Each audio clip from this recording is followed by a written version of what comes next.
All right, everyone. Hello, and welcome back to my channel. We got a slightly different video format here for you today, and that is kind of a more webinar style thing on how to gaslight, gatekeep, and girl boss, right? How to use rhetoric effectively. A few people on my TikTok have said that they would be interested in a video that is more centered on like the stuff that I show students, which is rhetoric, right? The rhetoric being how we form arguments. We'll get into more of that in a second. But if you have not already subscribed to my YouTube channel, now is the time. Go ahead and hit the subscribe button, ring the bell, like this video, and all that other kind of stuff, because while this is going to be a fun video, I normally do post content about Christian witchcraft, Christianity in general, mysticism, and a lot of other fun topics that are really exciting for folks who are into that more magical, mystical side of Christianity rather than the weird goofiness that we see taking center stage in mainstream Western Christianity today. You can also check out all of these little bits down here if you want to see my TikTok, my Instagram, my Patreon, my website, anything else like that. I have a bunch of cool things on there like books and blogs and all kinds of good content, short form, everything like that. So definitely check that out as well, and consider supporting the Patreon if you don't already, because that way you get these videos ad-free and 2 weeks in advance. With all that spiel out of the way though, this is an interesting topic, right? Because when we're sitting here, on YouTube scrolling around with all of these different video essays that come out, there are so many people saying so many things about so many different topics, and all of them have what you would call a thesis to their video, the thesis being the point of what it is they're trying to say. But how well they convince you of their thesis and its validity is all based in the rhetoric that they are using.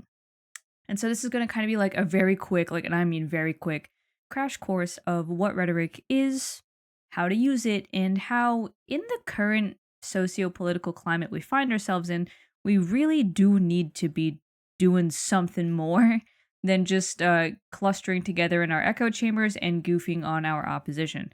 Now is the time to learn how to not only talk to your opposition, but also learn how to properly get them onto your side and convince them that you are right instead of them. So, with all that said, as you might guess, I am going to be talking about politics and, maybe a couple other things that don't normally get talked about on things like YouTube. I'm especially going to be using the 2024 election as a case study in rhetoric. But let me be explicitly clear here with this giant disclaimer. I am not trying to tell you which way to vote, which way to think, which way to act. I'm not talking about any of this stuff, okay? I'm not sitting here telling you how to think, because if I'm doing my job correctly, then by the end of this, you should be able to kind of come to these conclusions yourself. You should be able to figure out exactly what it is that you need to be looking for in order to build your case and then argue your case effectively, right? So as you can see over here on what I am trying to teach you on this side, so high quality research, this is something that I do address in my blogs, but this is also a longer topic that we can kind of get into, but I will be talking about a little bit about research, but also how to identify bias, fallacies, right? How to craft strong, compelling, effective stances, how to defend that position, and how to identify pain points and other things that will actually grab onto your audience, right? So right away, also, I should mention that if you are still uncomfortable about talking about politics, well, I hate to be the bearer of bad news, but you quite literally cannot escape politics. Everything is political, whether it is the music that you listen to, whether it is the books and shows that you read and watch, whether it is even just the lifestyle choices you make, as we see here with this cottagecore thing, right? Every single thing is political. You cannot escape it. So rather than all of us kind of running away from the concept of politics and kind of, making it this taboo topic we shouldn't talk about, we 100% should be talking about it, and we should be framing our, understanding of things through that lens, that there is in fact something deeper behind every single message that we might consume, whether it's, again, in music or in other forms of media.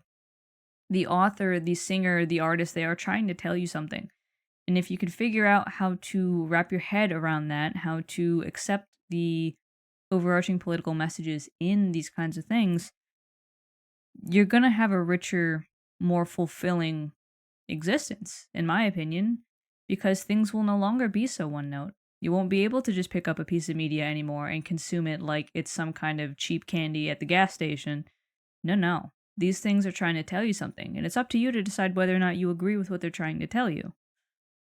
And with that being said, again, if you're still concerned about it, oh no, it's so uncomfortable to talk politics. Well, I'm actually going to compare it to Catholic confession really quick. So this thing right here, right, this kind of source that I linked up here, which I'll put the link to this slideshow in the description. But this link here, it's talking about a Catholic view on confession and how confessing to one another in community can bring healing, not only for yourself, but for the person you are confessing to. Courage is contagious, and being willing to share about your own failings can inspire others to take that step of confessing and seek healing from sin. So this is the reason that Catholics confess sins to people, like to priests. But the point is they say it out loud. They say it out loud. They put a name to it. They bring it to the light, right? Likewise, I feel like that parallels an educator's view on politics here in this blog, in which this person is referencing philosopher John Dewey and the belief that democracy is a way of life, one that depends on people cultivating minds that are flexible, willing to experiment, and willing to entertain the ideas of others and respond dynamically rather than rigidly to other possibilities for how to live together. The parallel between these two comes in that in both cases, communication is required. You are required to speak your ideas or your failings and sins out loud, right? You can't make change in yourself or in others if you just bottle all of that up and refuse to put it anywhere, right? You can't make change if you just keep your thoughts to yourself all the time. You can't heal yourself and your community if you don't ever put voice out there and make action happen. See what I'm getting at? So if you're scared about talking about politics, well, don't worry. This is exactly what we're talking about and why we're talking about the use of rhetoric rather than, just kind of coming in like a wrecking ball and making the situation awkward. With that said, before we get started, I will also be putting this in the description, and it is an 8 values test.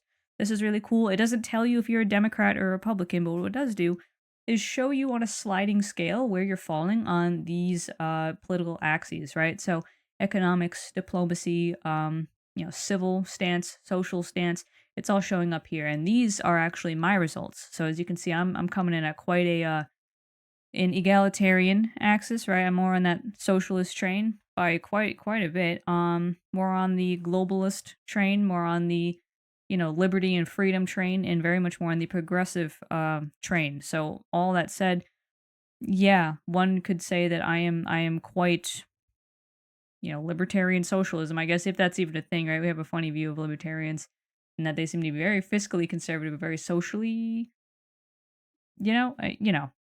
nonetheless, notice how it's not a one or the other thing. Notice how in this test I am not 100% on any one of these things, that there's a little inkling of either side. This is important. I don't think there's a single person on planet Earth who is 100% on one side or the other. Everyone has opportunities to be swayed by opposition or be swayed by stances they don't necessarily have, right? Even if it's only a 17% chance that someone on the opposite spectrum as me is going to catch my attention, they might. And it all depends on how they argue what they want to say. So before we get any further, I guess for folks who are just stepping into this for the first time, it really helps to define what the hell rhetoric is and where it came from and why. So for one thing, rhetoric has been around for a long time. And this is kind of a look at specifically ancient Greece's idea of rhetoric, but of course, anytime anyone has ever had to communicate a point or try to convince someone of something, rhetoric has existed in that culture and nation. So every single culture and nation has had these concepts at some point, but when it comes to what the West is going to focus on the most, which is probably ancient Greece, this was considered one of the main liberal arts that the rich kids would get taught in school, right? You've got your grammar, you've got your rhetoric, you've got logic, you've got geometry, arithmetic, music, astronomy, right? All of these things are being put into this ancient education system, and rhetoric specifically is important, especially because a lot of these rich kids, they're getting trained to be politicians. Politicians, what do they got to do? They got to argue points. right? They got to make sure that they have sound thinking thoughts, all that kind of stuff, right? They can't just be saying stuff. They have to be making sense. That's very highly valued among the politicians of ancient Greece and ancient Rome. And so on one hand, right, Aristotle thought rhetoric was a really great art, you know? This is for him the means of persuasion and using all available means of persuasion at any given time, right? So if you are trying to argue with someone, you are using the whole toolkit, you are using any means you have to debate and convince your opposition that you're right. But others, like Plato, really couldn't stand it because, according to Plato, this was a kind of defiling of the truth, right? Rhetoric was this thing that could easily warp and obscure facts. And one great example of, what Plato was thinking of thousands of years ago that's still relevant today is think of like those advertisements for like certain medications, and like they show you how great life could be in the commercial, right? They got all these happy people running around saying, "Wow, my life is so much better now that I started taking X, Y, and Z." But then like at the very last second, they start rapid fire rattling off all the side effects that could happen that are like really bad. That's an example, right? Where it's like you're really putting up front all of the good, but you're really downplaying all of the bad and kind of skewing the risk factor and making it so people think that, the good stuff that you get benefit outweighs the risk when it really doesn't. So this is kind of the problem we're facing right now, right? When we talk about fake news, we talk about all this other stuff. The problem is that it's not just that people are saying things that are wrong, which that does happen a lot, but it's also that people are being very sneaky with the way that they use rhetoric. And so if you're able to identify that not only in others but in yourself, you can not only strengthen your own arguments but have a much much lower chance of being fooled by other people with equally faulty rhetoric. Am I right? And with that said, what we have here are the rhetorical appeals. So rhetoric exists in a lot of forms, but what we're talking about right now specifically has to do with the kind of rhetoric that impacts the future. There is rhetoric that talks about the past, right? But rhetoric that is aiming for change for the future requires us to use specifically these three appeals, and those are ethos, pathos, and logos. So logos is the obvious one. This is the one that when people think of debates and arguments and stuff, they're going to go to first, and that's because logos has to do with logic, right? So just facts, statistics, reason, other evidence, right? Anything you can think of like that that's like concrete and can't really be argued with. Yeah, this is what's going to come up here. And for a lot of people, this is going to be the way to go, right? Because a lot of people want like the truth, they want the evidence, they want the proper statistics or, all that kind of stuff. They want the studies, they want the archaeological findings. Like it depends on what it is that you are talking about. It depends also on what it is you're arguing from, right? So, like, for example, if you wanted to make an argument about the validity of something in the Bible, then for a lot of people, it's going to be, okay, this is a faith issue. What's the Bible say? But if you have this data, this evidence of what the Bible's saying around it, right? Of who wrote that section, of, where that section was found, of when we dated it to, it can give you more context and make your arguments stronger depending on how you're using it. The problem is, though, that again, right, as I was saying, not everyone is super honest with this kind of stuff. And some people will try to distort or downplay facts in order to deceive people who aren't as well versed in making sense of all the graphs and things that they're looking at. The biggest place that this happens, I feel, is honestly statistics, because statistics are it's such a mess, because people will purposely say stuff like, well, statistically, we can see that homicides go up when there's ice cream sales. Statistically, suddenly, if we have a graph that shows us ice cream sales and a graph that shows us homicides, we see that statistically more of them both happen in the summer. And therefore, they're related, right? Which is a certain kind of fallacy that we can get into later. But people will say all kinds of crazy stuff with statistics. Statistically, 9 out of 10 people hate mangoes. And then you ask them, okay, what's the context of this study that these statistics are from? How many people did they ask? And then they say, they asked 20 people. And it's like, if you're going to say something like 9 out of 10 people in the entire United States of America hate mangoes, and your statistics do show up that, 18 out of these 20 participants really don't like mangoes, the problem with that statistic is that it's not a big enough sample size. You can't make a judgment that the entire country basically hates mangoes based on 20 people, right? 20 people does not represent 330 million people. So when we see statistics, it's very easy for people to try and lean on the statistically phrase without giving you the context around it. You need to actually understand what the study is doing, right? And that's one thing to be careful for. Always, always, always, when someone starts pulling out facts and things like that, you want to make sure you ask them, like, where'd you get this from? Where'd you hear this from? Can I see the original study? Also, right, when people are doing scientific studies, those are really hard to interpret. So if they're saying, well, there was a scientific study that said X, Y, and Z, ask them for the study, look at it yourself, just read the abstract and the conclusion and see what it actually says, because those studies are really hard to parse, and it's really easy to misrepresent what is actually going on in them, especially if you're not a science person. But that brings us into our next one, right? Our credibility, which is straight up ethos.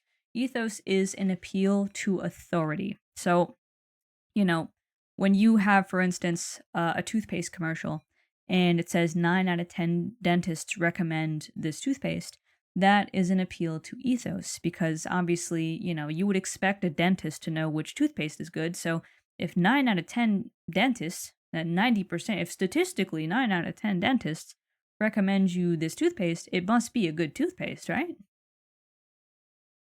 That's how people kind of work on that. And that works on people in arguments, because obviously you want to have expert opinion behind something that's going on, right? Like, not all of us have the time to get a degree in every single subject. We don't have the time to become dentists and doctors and everything else and to learn our own level of ethos, right?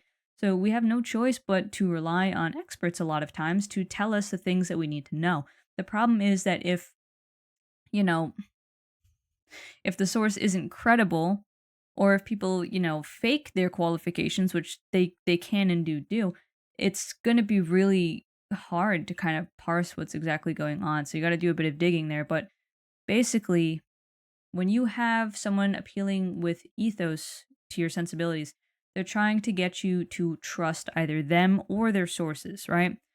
The logos part is really cool if you have this great study that says all of this stuff that you really like, but if the people who wrote the paper don't have any credentials in the subject area, that's going to take the source down a peg, right? So if you have a scientific study that's not done by people with any experience or degrees in the scientific field, if anyone can just go and say anything at that point, who really knows what's going on at that point, right?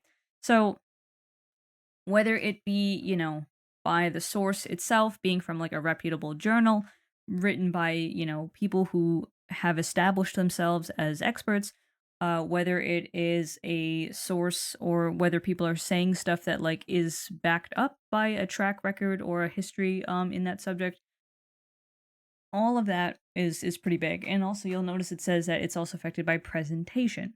That's very important, right? So think about like how lawyers, when they go to law school, they're not just like learning about the law, they're also learning how to dress, they're learning how to speak, they are learning how to carry themselves, because in court, that also affects the end result. You can't have a lawyer go to court and start crashing out, even if they're right and they have every single detail nailed down in that case and it is a flawless victory. If they just start freaking out in the middle of court, if they come dressed kind of like, in sweats and in a tank top, if they have I guess unsophisticated speech that's throwing around F-bombs all over the place, they're probably going to get thrown out for contempt of court more than anything else. But also, the jury is not going to feel like they can trust that lawyer and that anything they're saying, even if it's true, is correct. You see where I'm going with that?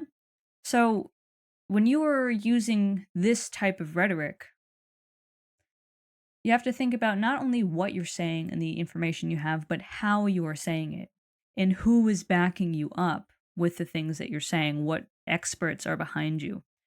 It's also, as you'll notice at the bottom, the way that a lot of social media influencing works, right? If I am a social media influencer and I'm telling you, hey, buy this product, I really like it, and you like me as a creator, you may be more willing to trust me and buy the product. If you had just seen the product by itself out in the wild, right? Say it's like a, I don't know, a certain brand of eyeliner or something. If you just see it out in the wild, you might be like, yeah, okay. But if I am an influencer you really like, and I say, no, I really like this eyeliner, you gotta get it, you're gonna be more influenced to agree to purchase it, to do all that kind of stuff, right? So watch out with those parasocial relationships. Watch out with influencers who are using your interest in their content to sell you stuff. I can't say that like I'm not guilty of doing a little commission thing on TikTok here and there. I mean, I have my own TikTok shop too, right, where I sell my own stuff too, but I am being transparent with you here and telling you that that is how social media influencing works. And it also brings us to our last one, right? We like those social media influencers. They make us laugh, they make us smile. We're kind of parasocially invested in their life. Well, that brings us now into the last one, which is pathos. And pathos is an appeal to emotion. And now this, some people might say this is the worst one to use. I don't think there's any worst. I think every good rhetorical appeal, every good argument is going to use, in fact, all three of these types of rhetoric. The problem is that pathos is extremely dangerous to use because if you use it irresponsibly, it can be really hard to dig yourself out of that hole, right? So, with pathos as an emotional appeal, what it's really awesome at doing is tugging on people's heartstrings, right? Think about like any of the craziness going on in the world right now. Think about you know, any of the hardcore, terrible human rights crises happening all over the place. Something happening on the other side of the world that we only see in like news articles. Yeah, this might be something that we know logically, logos is bad and it shouldn't happen. But we might not feel pushed to do anything about it still because, well, it's on the other side of the world. It doesn't really affect me in my everyday life. I don't see the direct results of it. Therefore, I am not emotionally invested in it. And I'm saying I as like an example, not that like I actually think this way. But right, like so if we see any of these horrible, terrible pictures though of these cases, we see real people getting terribly affected. Humans are social creatures. We are designed to, empathize with other people. So when we see all that destruction and terror and like we see people crying and we see all these terrible things going on, that pulls on our heartstrings and makes it so that even if we knew before that it was bad, we see, oh my God, no, that's bad. And we want to do something to help. It pushes us into action, right? So it can get people to care about things that they know are logically bad, but can't connect to because they don't see the emotional connection to it yet, you know? But this is also, again, I say it's dangerous and also the most powerful because when you weaponize it, when you use it really irresponsibly, you can make any reversal of what you've done really difficult. So like if you manage to get people really afraid of something, then even if you walk it back later and say, "Oh no, never mind, it's okay." It's going to be really hard even if you have all the proof and all the facts and all the logic and all the credibility in the world. It's going to be really really hard to walk people back from that cliff of fear because fear is one of our most powerful lizard brain motivators. And if there's even a hint of us getting hurt from something, even a whisper of a chance, it makes it really, really, really hard to bring people back from that edge. Likewise, it also makes it really hard if you give people a lot of hope. If you then kind of tear it down with facts and stuff, right? If you say, oh, actually, no, it turns out that's not true, blah, blah, blah. People don't want to feel that disappointment. They want to shelter themselves from that negative emotion. So they're going to have a really hard time accepting those facts and letting go of the hope that they had. So again, it's not that you can't use this. It's not that it's a bad rhetorical appeal. It's not that an argument is any lesser for having pathos in it. In fact, again, as I said, every good argument's going to have all three of these things. All three of them are going to be up in there. You need all three of these to make that work, but it is kind of like playing Russian roulette in a little way, you know? So sparingly and carefully we use this one. But still, the point stands that a good argument has all of these because these effectively work different parts of someone's their brain here and what they're going to do about it. So when we have logos, ethos, and pathos, we can help people understand our argument, right? With logos, we got the facts, we got all the situations. And then if they say, well, I don't know, I mean, where'd you get that from, right? Well, ethos helps people accept the argument, right? We say, well, I got it from here and there and the other, and these are really reputable sources, good organizations. And they say, okay, can't argue with that then, right? And then finally, pathos is where we spur them into action, where we're like, and you can make a difference and you can help and you can do all these things. That's kind of the flow, right? You got to help people understand your position, accept your position, and then be moved to do something about your position. This is the great trifecta of good argument, right? You can't just only use one, you can't only use the other. You might use them at different times in your argument, right?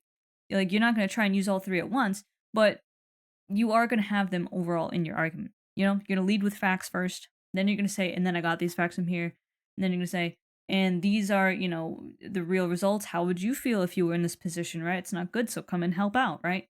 These kinds of things. If we think about it like this, it makes sense how no matter what you're arguing, all of these are going to work together. So, the thing about this all is, though, is that your argument's not going to work on every single person. So you got to really know how to target your audience, right? And that means you have to know who it is that you really want to bring to your side, and then you have to tailor your argument to that person, right? So when we think about our perfect person to talk to, we have to think about a few things. The first is, in terms of our audience, the demographics and psychographics. Demographics are things that cannot be changed, or at least cannot be changed easily, right?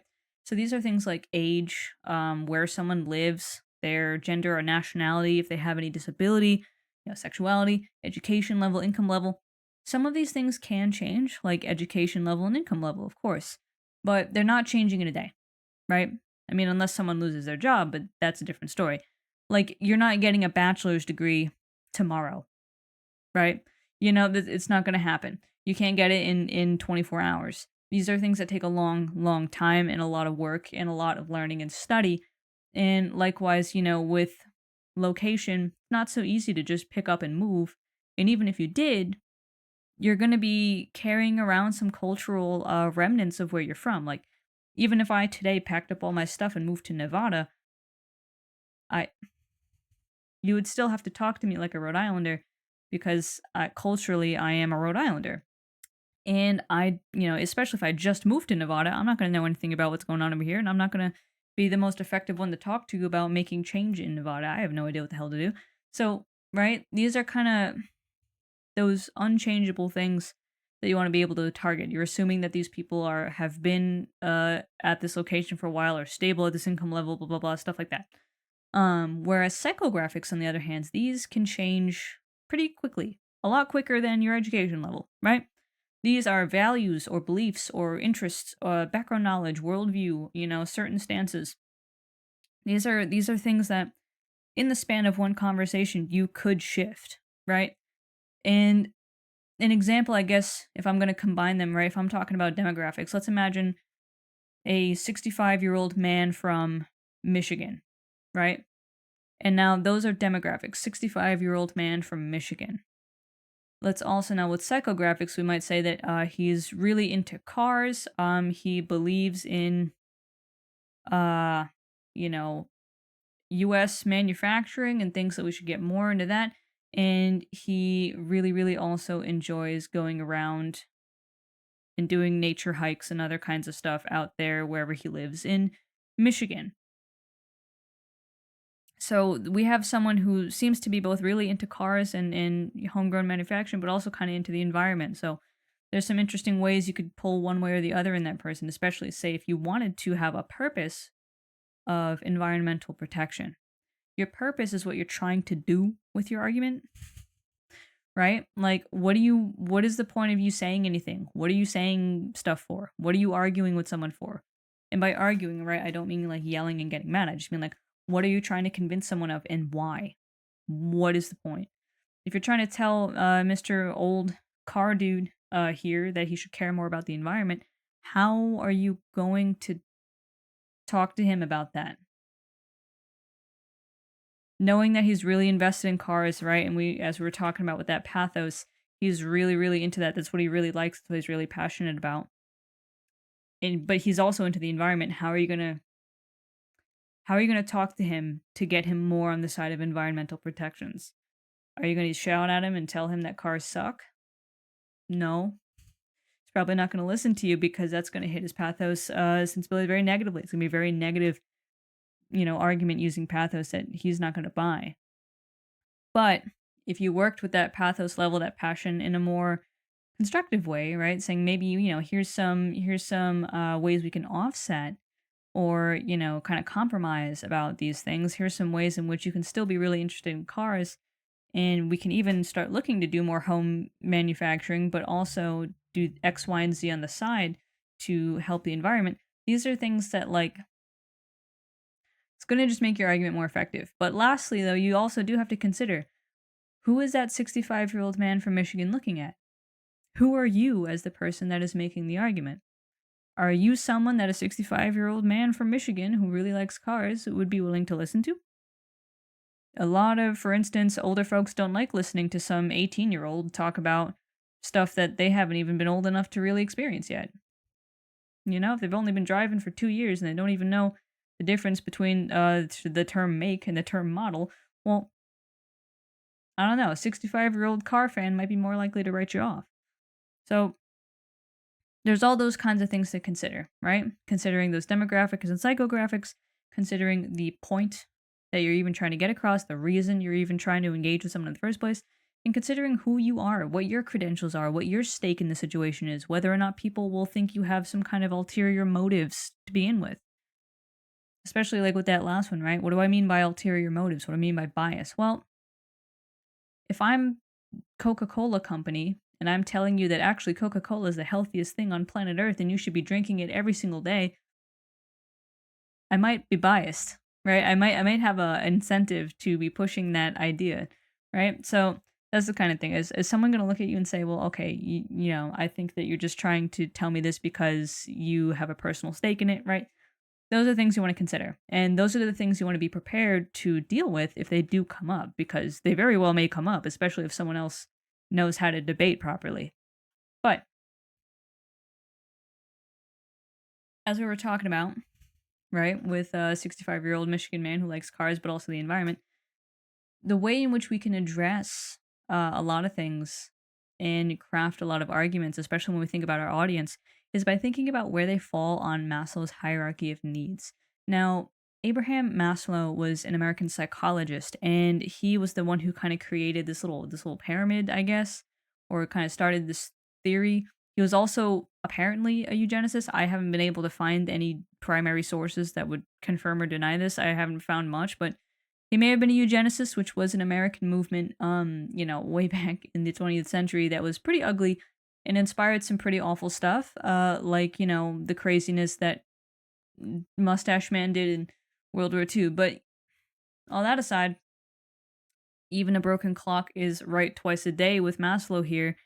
And even if he had some other crazy ideas like, eugenicist takes, he still also was really focused on, you know, trying to get people to be their best selves, to self-actualize, to get out of the kind of, again, lizard brain based survival mode and really become the best versions of humans that they could be. We can see how that rhetoric might slide into eugenicism, but if we think about it from a more not eugenicist perspective, it's something that anyone can do and think about, but we have to understand what the fuck it means, right? So Maslow, as we're going to read this quote here, Maslow argued that survival needs must be satisfied before the individual can satisfy higher needs. The higher up the hierarchy, the more difficult it is to satisfy the needs associated with that stage because of the interpersonal and environmental barriers that inevitably frustrate us. And so, basically, what this means is that the further you get up this pyramid, the more abstract these concepts become, the more philosophical, the more difficult to pin down and properly articulate, right? At the very bottom here is physiological needs: breathing, food, water, shelter, clothing, sleep, right? Every single human being, no matter where they're from, what language they speak, what age they are, whatever, every single human being, every single living creature needs these things. So, if you are trying to argue with someone about something that's like really abstract, like philosophy, and you're trying to say, hey, you should take this philosophical stance because it's the better stance, but like they're thinking about where they're gonna get their next meal from, they're not gonna be interested in whatever abstract shit you're talking about because their needs are on a different plane. And it's not that this is like a morality scale either, right? It's not that if you're stuck at the bottom here trying to figure out these needs that you're worse than anyone else, or that if you're at the top that you're better than other people for being able to think about these things. It's just that this is a measure of like where people are. So if you know someone's struggling with physiological needs and safety and security, you can pretty much bet that their priorities are not going to be around self-actualization or self-esteem. Like, I don't know, having confidence in yourself isn't as important at the end of the day as being able to pay your rent, you know? So it's going to skew people's ability to listen to you if you're not talking to them from where they are. Can't talk to them from where they want to be, from where they're going to be, from where they were. You have to talk to them where they are. And with that said, that question at the bottom there, I do invite you to, pause and think about it a little bit. Pause the video and maybe write down in a journal or something where you think that most of the 2024 issues even fall on this scale. Think about it. And then when you're done, go ahead and continue. But basically, right? What I'm talking about here, when we know our audience, we have the pain point, as it's called in marketing. And that is a problem that your target audience faces. Now, this comes from MailChimp, which is like an email service, right? Like a newsletter service. You can it's like a third party thing you can put your mailing list into, send them email blasts. Very cute, very fun. But essentially, pain points in marketing are those issues that you can actually sell somebody on, right? So if think about like, people trying to sell an item. If I am someone who likes to make mac and cheese from scratch and I make it, let's say I make it all the time and I really love it, but oh my God, it's so annoying having to grate all that cheese by hand. Well, someone might slide up to me and say, hey, check out this cool cheese grater that suctions to your table and makes grating cheese super fast, super easy. Like it happens in 3 seconds flat and there's no effort at all and it's really easy to wash and blah, blah, blah, blah, blah, right? First of all, I would be half sold just on the fact that it makes things easier, which if we go all the way back, that's pathos, right? If you're saying, hey, this will make your life so much better, so much easier, everything's going to be so much nicer, that's pathos. We're imagining this world that makes me feel good, that makes me happy. But likewise, logos, right? Telling me all those details. It's easy to wash, it's easy to assemble, very simple to use. Here's how it works, this is what it looks like. That's logos. Those are these facts, right? And then, of course, ethos is if there's a good brand behind it, then you can trust the brand, then that's even better. If there's no brand behind it, maybe it's your favorite influencer selling it to you. We've probably seen on TikTok Shop some of those cheese graters that stick to the table. And, that might be an ethos moment. But still, the point is, if I have a pain point, if I have a problem, and you're able to solve it, it's going to catch my attention. And so when you think about the audience that you're talking to, you want to think about what problems are they facing? Because that directly correlates with this hierarchy of needs, right? If people need some kind of, ease or some kind of tool to help them, then you have to figure out where that's coming up on this pyramid. If some people need some kind of like assistance, right? If they need some kind of like housing assistance or something, you might be able to convince them of something by, speaking to that and saying how your policies, your ideas, your favorite candidate is going to help them. If people are more concerned with their right to, exist freely, right to get married, to, get hormone replacement therapy, to get anything else, these are more up here, right? These are more up here. And if these people are all set down here that they're thinking up here, then yeah, you're gonna probably want to start positing like, hey, this is what we can do to address those needs, right? So when it comes to the hierarchy of needs, that's important to understand because otherwise you're just gonna keep whiffing. You're gonna keep speaking two different languages if you don't know where your audience is on these, if you don't understand how to speak to your audience where they are.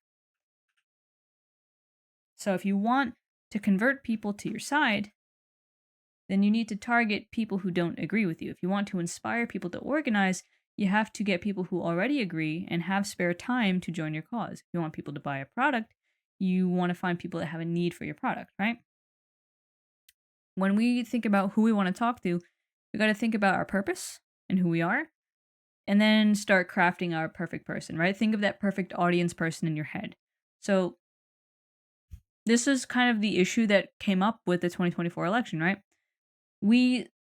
First of all, we saw a lot of, both parties really only speaking to people that already agreed with them, which is great to raise morale in the base you already have, but doesn't do much to grow your numbers, which, when you're getting more votes than the other person, is kind of important. Moreover, when we target the wrong people, and we alienate the people who are more likely to vote for us because we're trying to catch an audience that is very much less likely to vote for us, that also doesn't make sense, right? So you need to understand who it is you're trying to talk to, what the, chance is that they'll come to your side in the first place before you do anything else. The last way I can say this that's really to illustrate it is, imagine if you are trying to sell shoes. Are you going to sell shoes in a shoe store to people who are looking for shoes? Or are you instead going to take your shoes and try to sell them in a bakery where people are looking to buy cakes and cookies and other things for their special occasions? The person who's interested in buying cookies right now is not going to be interested in your shoes, and it doesn't matter how awesome your argument is about that. If they weren't really looking for shoes in the first place, they're not going to buy the shoes. Okay, maybe you might catch someone on an off day where they're like, oh, actually, this is a great opportunity. I was thinking about that too, but your chances of selling shoes are going to be much higher if you take your shoes to the shoe store and sell them there, right? Just saying. All of these things are important in that, in considering not only what you're going to say, how you're going to say it, and what you're trying to do with it, but who the hell are you going to say it to? So step one with rhetoric. Step one is to figure out who you're talking to and what you're going to say. And what you want these people to do with the information that you're going to give them. So, quick review, right? Using logos, ethos, and pathos, knowing your audience's pain points. Think about when you craft an argument, when you debate with someone, when you listen to them and say, okay, this is where they're coming from. Analyze their fears, analyze their values. Where do they feel they're being threatened or harmed, right? If we go back to this pyramid, where do they feel like they need help? And how can you address those issues, right? Because, yeah, truth is truth, and that's great, but if you're not tailoring the way you talk about these truths with everyone you're talking to, some people are going to get it, and other people are not. Because they won't be able to relate, right? Anyway, so now here's another discussion question if you had some kind of, journal out. And that question is, what do you do if your messaging is not reaching someone? What do you do? Now that we've just talked about how we can reach people, right? And that we're using those 3 appeals, and also we're making sure that we have properly analyzed our audience. What do we do if our message still isn't reaching the person we're trying to reach? How do we figure that out? Jot down a few ideas, and then, I'll go ahead and give you the next slide. Okay. So we got a couple options, right? You can clarify or shift your messaging, which might be really important, right? And again, remember, if you're selling shoes and people are walking up to you looking to buy cupcakes, you know that somewhere your messaging went off, because how the hell does this person think you're selling cupcakes if you're obviously trying to sell shoes? You need to shift your messaging, right? You need to change what you're saying and how you're saying it. Another thing would be to show your past history with your message's goals, right? Maybe people aren't really connecting with your point because they don't trust you. They don't think that you have any track record in what you're talking about. They don't think that you actually are invested in the cause. Maybe you want to pull out, well, no, I've been really into this for a long time. I didn't just come up with this thing recently, right? People might accuse you of jumping on the bandwagon, which will show up later. So keep an eye out for it. But people might accuse you of only caring about something because it became trendy. And you might say, well, no, I've been here for a while. Look, this is all the work I've ever done on this cause, right? You might also get insight from the person, right? If someone is just really hesitating and resisting coming around to what you're saying, you might start being like, well, what do you think? And blah, blah, blah, and exploring where they got their ideas from. Letting them speak will give you more openings and be able to help you diagnose what's going on more. But lastly is also to identify the weaknesses in your own argument. I'm going to say this right now. When you go about researching your argument and all the things you want to say and want to do, you may find that you are not as correct as you thought you were. And this is something that you should be able to kind of deal with some grace, right? We're not all correct. We're not always going to be 100% locked in on a topic. If we do more research and we find out that things are a bit more nuanced than we thought, shift your messaging. Be willing to extend that kind of grace, right? And be willing to be a little bit flexible with people. Instead of trying to just kind of die on some hill, try to learn to accept that maybe there are other ways of doing things that you didn't consider before, that maybe you need to shift what you're saying and change some of the information that you were going at stuff with, right? But we talked a lot about what makes a good argument, but we're going to get further into it, right? So remember when I asked about hierarchy of needs, right? You're going to get into it soon. But still, when you're making a good argument, it starts with good research, which means you have to learn the points in favor of your argument. You need to learn the counterpoints that would be against your argument, and you need to learn the rebuttals to those counterpoints, if there are any, right? So this is what I was saying, where sometimes we may be really into a position only to research it and realize we're wrong. I'm pretty sure we've all seen those like goofy memes on the internet where, you'll have a student being like, I really want to argue X point, but no matter where I look, I just can't find any sources that back me up. Baby, that means that the point you want to make can't be that good, right? If you want to make a point, but you're not finding any evidence, any data, any facts, anything that backs up what you're saying, then your point might not be very good. And even if you do find stuff that does line up with it, that does, agree with what you kind of already wanted to say, is it a good source? Is it accurate? Is it, written by someone who has those credentials to be talking about this? Is it current, right? Is it up to date? Is it relevant to what you're talking about? Is it biased at all? Or is it pretty straightforward and neutral? Like, these are the things you got to think about. Just because you have a source doesn't mean it's a good source. You have to make sure that the points you're making are based in proper facts written by knowledgeable experts. You don't want to just be saying whatever. And moreover, if you don't have any information at all, well, man, this ain't a philosophy class. You can't thought experiment yourself into being correct. If you're arguing completely on hypotheticals with absolutely no basis or background in it, then it's kind of like, what's the point? What are we doing here? We need to have proper evidence, right? And that's where, again, all those things I just said, is it current? Is it relevant?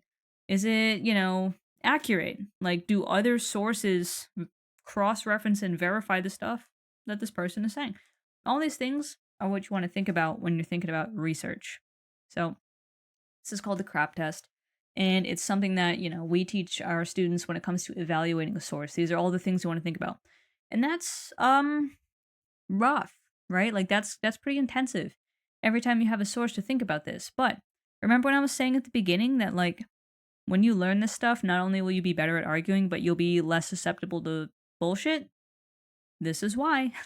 Because if you know how to analyze a source like this and evaluate it and see if it's worth anything, then when people send you some like freaking QAnon conspiracy tinfoil hat ass source, and I say the word source very loosely, you'll be able to go run through these very quickly and find out, oh no, this source isn't very good, right? How you explain that to the other person is up to you, but a lot of people don't have the skills needed to do this kind of research, and so they just go on Google, they Google their question, they pick the first article that comes up without doing any of this work, without thinking about who wrote it or what platform's hosting it or, when it was written or what the accuracy level is if any other articles are backing it up. Like they're just Google fooing and then they're throwing around stuff that they haven't quite really read and they certainly haven't evaluated.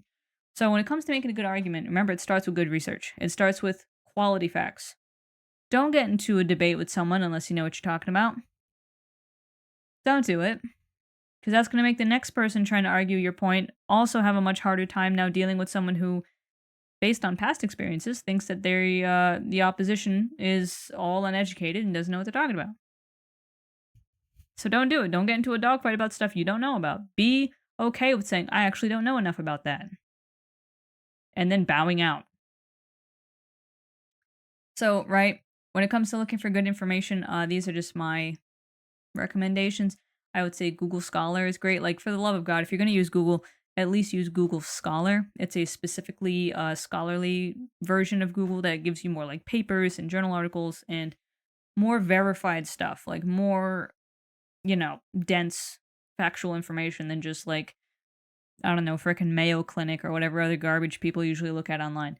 There's also JSTOR, which is awesome. I love JSTOR so much. It is a really nice place, especially for the humanities. Like, I get all kinds of really great articles on witchcraft and other stuff on there because it's a lot about like folklore and history and cultural studies and literature and other stuff like that. It's really, really good.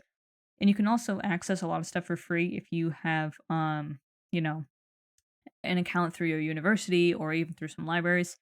And speaking of databases and universities, the university libraries themselves have really good databases too, full of all kinds of good stuff. Science, anthropology, all kinds of different subject areas.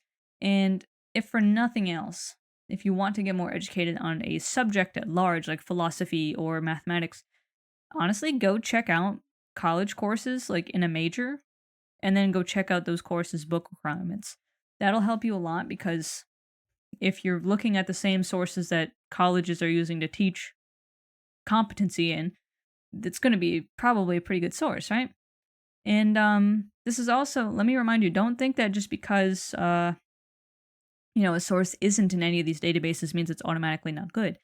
Again, ethos, right? If I back us all the way up to ethos with credibility, just because the thing that you found is not in the form of an academic journal doesn't mean that it's not accurate, depending on who you're listening to. And so these three folks, Dan McClellan, Dr. Justin Sledge, Dr. Andrew M. Henry, they all have their own, media, right? So McClellan's got the TikTok thing going on. He's also got a podcast. Justin Sledge of Esoterica makes incredible videos. He's kind of like crowdsourcing education at this point. He did this really cool series on Agrippa that was really awesome, if you guys want to check that out. And there's also, Religion for Breakfast, who I sat in a webinar for and learned some really cool stuff when it came time to write Discovering Christian Witchcraft from that webinar. It was really good. These are genuine professionals who have extensive education in their fields, and their education and their knowledge doesn't become any less valuable just because they're posting it on TikTok or YouTube. It's still valuable. It's just that you got to make sure that the people you're listening to are proven scholars and trustworthy sources and not just the many people who get up online on TikTok and start talking out their back end. It's also really, again, ethos, right? Means that you want to keep a really good grasp on your delivery, right? And so one of the biggest problems we experienced in this past couple election cycles is the constant mudflinging, the constant back and forth where the left is just shouting at the right that they're uneducated, that they're hateful, that they are like even inbred if they're talking about southern and middle America. Meanwhile, on the other side, you've got the right shouting at the left that they are brainwashed, that they are like demonic or morally corrupt, or like, that they're some kind of authoritarian, some kind of communist, or that, they're woke thought police or something. You've got all this stuff going on both sides, but no real arguments being made. No real attempts at actually talking to one another. And it's caused such a polarization that, like, we're kind of having trouble now trying to dig ourselves out of it. And you'll find a lot of people on both sides of the aisle are saying, well, what do I have to try and, talk to this person for? Why should I talk to someone who, as the left might say, are hateful and racist and sexist and all these other things? And someone on the right might say, why should I try to talk to someone who's brainwashed and believes in all this evil, terrible stuff, kills babies and whatever the frick else that they might say, right? But the question then comes, are they actually awful? Like we think they are? Or if we talk to them one-on-one and speak to them respectfully and dig down to their root concerns, might we maybe find something that helps us actually start making change? Let me put it to you this way. When everyone went and voted for Donald Trump in this 2024 election, do you think all 77 million people woke up and said, yeah, I'm going to ruin everyone's life. I'm going to get all of these people to lose their rights and blah, blah, blah. Do you think they woke up and thought that? Probably not. Do you think the left woke up and said, yeah, haha, I'm going to shove wokeism down everyone's throat and I'm going to make sure that Christianity gets outlawed and whatever other like fear-mongering stuff the right thought? No, right? Like, the people didn't wake up with some Mojo Jojo level, like, villain monologue that morning and go make a choice to screw over the entire country. Like, no one did that. So, we have to kind of step back from these caricatures that we've made and realize that actually, you get more flies with honey than with vinegar, right? That you get a lot farther with people by taking them as an individual and speaking to them as a person than dealing with all of these stupid stereotypes and also, being belligerent, yelling, name calling, and just generally being a dick, right? Just like a lawyer can't go to court and crash out, neither can we expect to change any minds by going online in some comment section and crashing out, right? And listen, let me tell you, okay? It is unfair. It is unfair to think about that we would need to so carefully monitor ourselves in order to have our points heard. This is something that kind of falls under what's called respectability politics. And respectability politics is this like unspoken code of conduct that, dictates what is socially acceptable behavior. So your ethos, your credibility will get damaged if you aren't, up to standard, so to speak, right? If you're not speaking in a certain way, if you are not able to keep yourself emotionally composed and contained, if you are not showing up, dressing respectable, these things people may use against you, or at least may dock you some points in their eyes, right? When they look at you and then try to match your words to your actions, to your behavior, to your appearance, and all of that. It's not fair. I will reiterate, it's not fair. But it's still something that can only help you if you pay attention to it, right? Likewise, under respectability politics, one example of this is tone policing, which according to, when you Google the definition, right, very quickly, it's the action or practice of criticizing the angry or emotional manner in which a person has expressed a point of view rather than addressing the substance of the point itself, right? So this is what I'm saying. It's not fair that people would focus on, you yelling over you being right, but what's fair doesn't change what impacts your argument.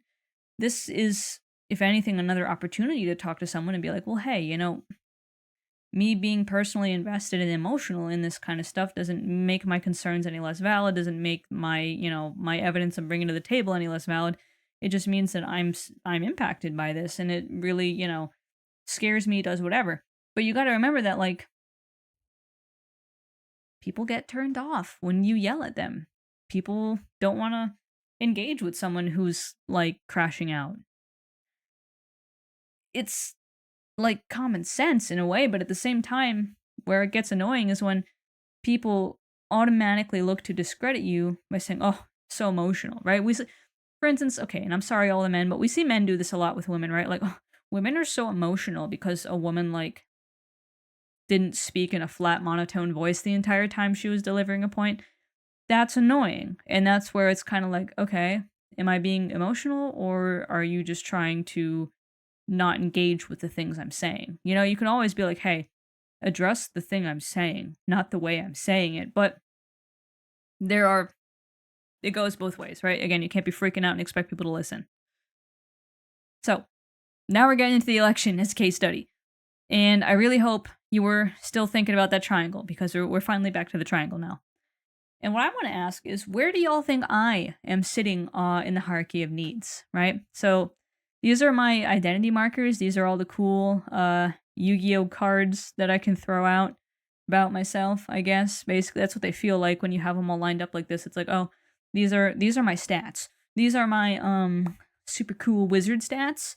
These are how I have all my special privileges and perks, right? Like, obviously, I say that very facetiously, but it feels weird to kind of boil down all you are into these little index card labels. Nonetheless, I'm a white woman, right? I am assigned female at birth, and since I'm identifying as a woman, if we put 2 and 2 together there, that means I'm cisgender, so I'm not trans, I am cis. I'm also bisexual, right? So I am at least the B in LGBTQ. I'm not the T, but I am the B. I am also a Christian witch, currently under the Episcopalian denomination. Christian witch specifically is a bit of a weird one, though, so that's kind of like a wonky religious title. I have an MFA from Emerson College, so I've definitely got that post-secondary education stat on the census, on the surveys, right? I'm also middle class, technically, which is weird. I didn't think I was, but I calculated my household income. Turns out I am, so that's crazy. I'm also the child of an immigrant, right? My mom being from Slovenia. That means I'm a Slavic person. I've got dual citizenship, right? So those are those little kind of details that would tell you something about like who I am and where I'm coming from. But and you can jot this down too, or leave a comment or whatever you want.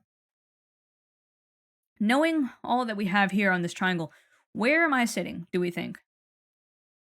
Am I worried about physiological needs like food, water, and shelter? Am I worried about health or property or family, social ability, employment, anything like that? I mean, I feel like who isn't worried about employment in this day and age? But like, am I worried about these things?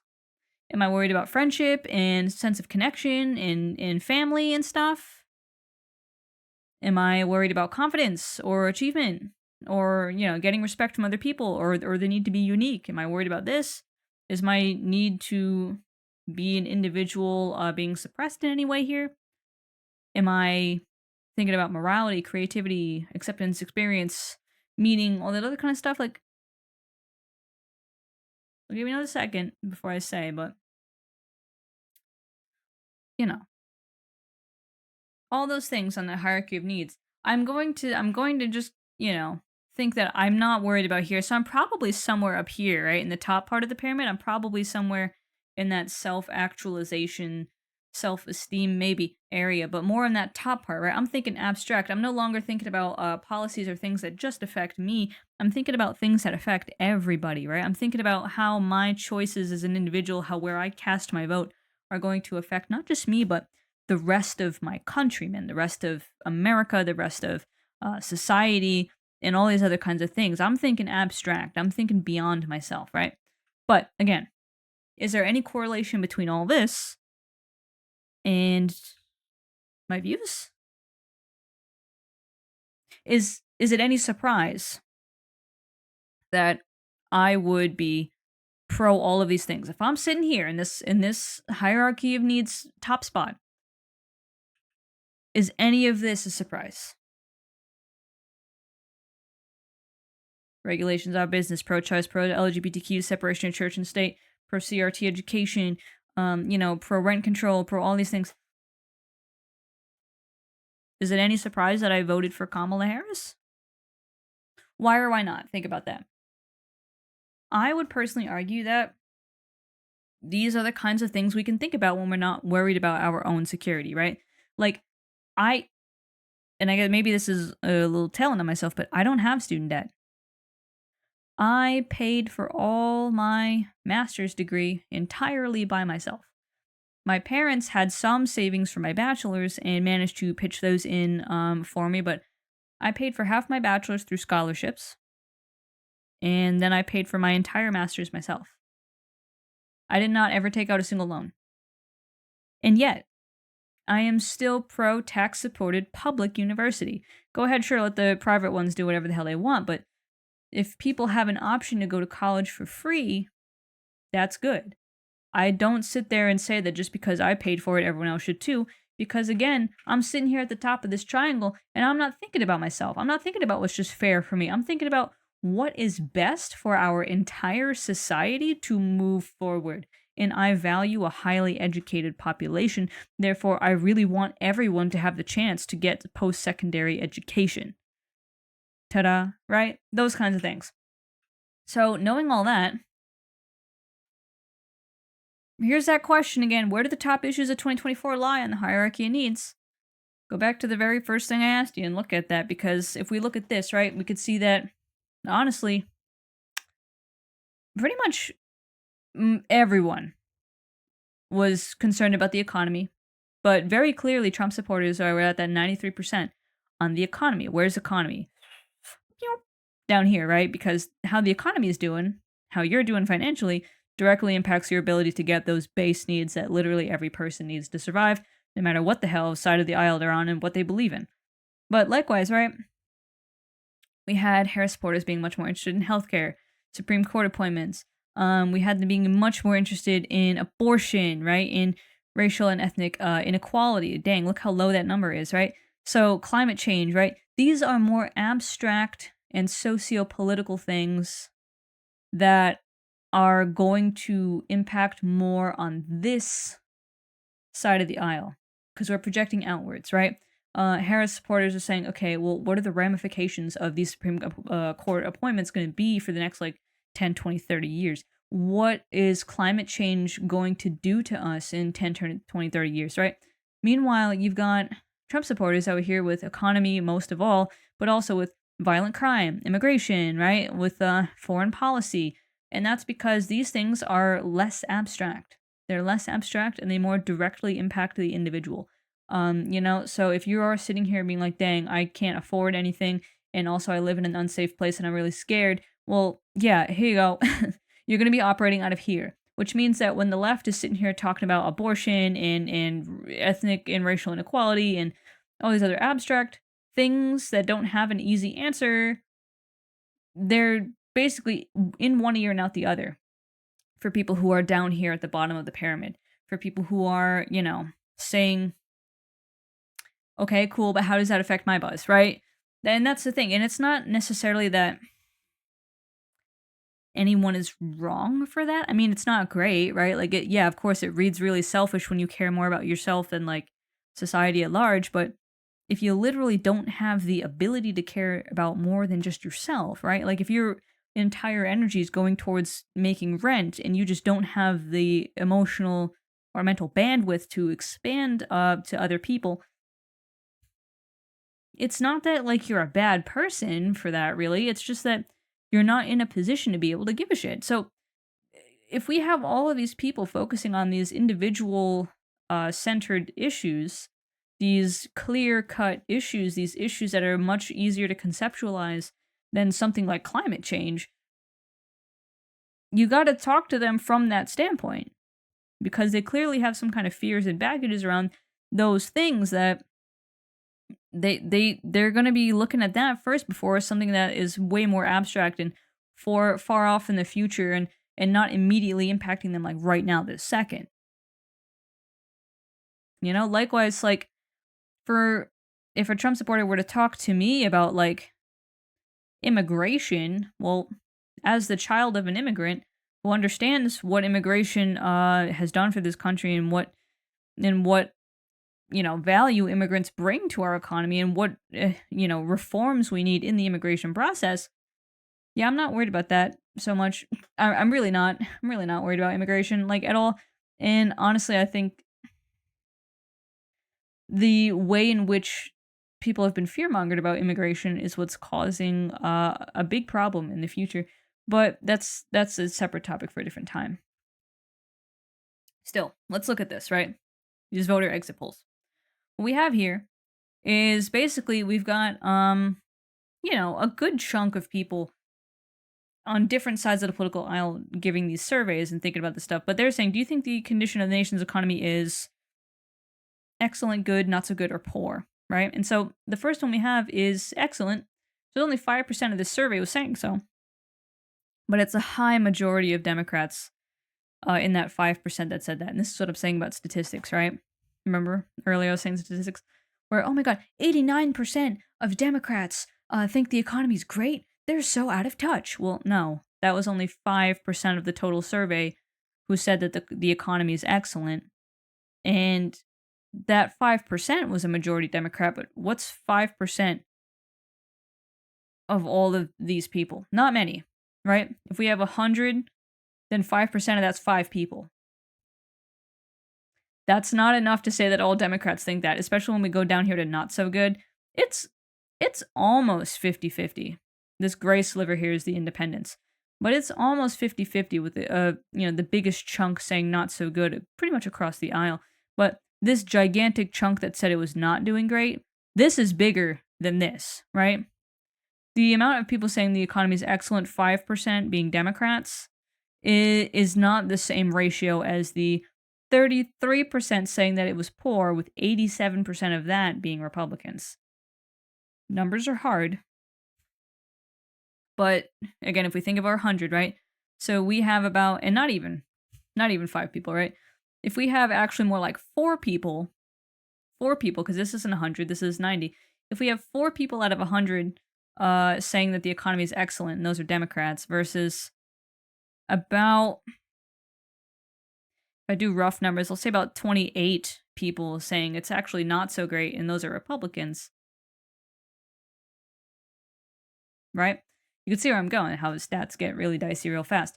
But still, right? And also, compared to 4 years ago, your family situation, is it better? Is it about the same?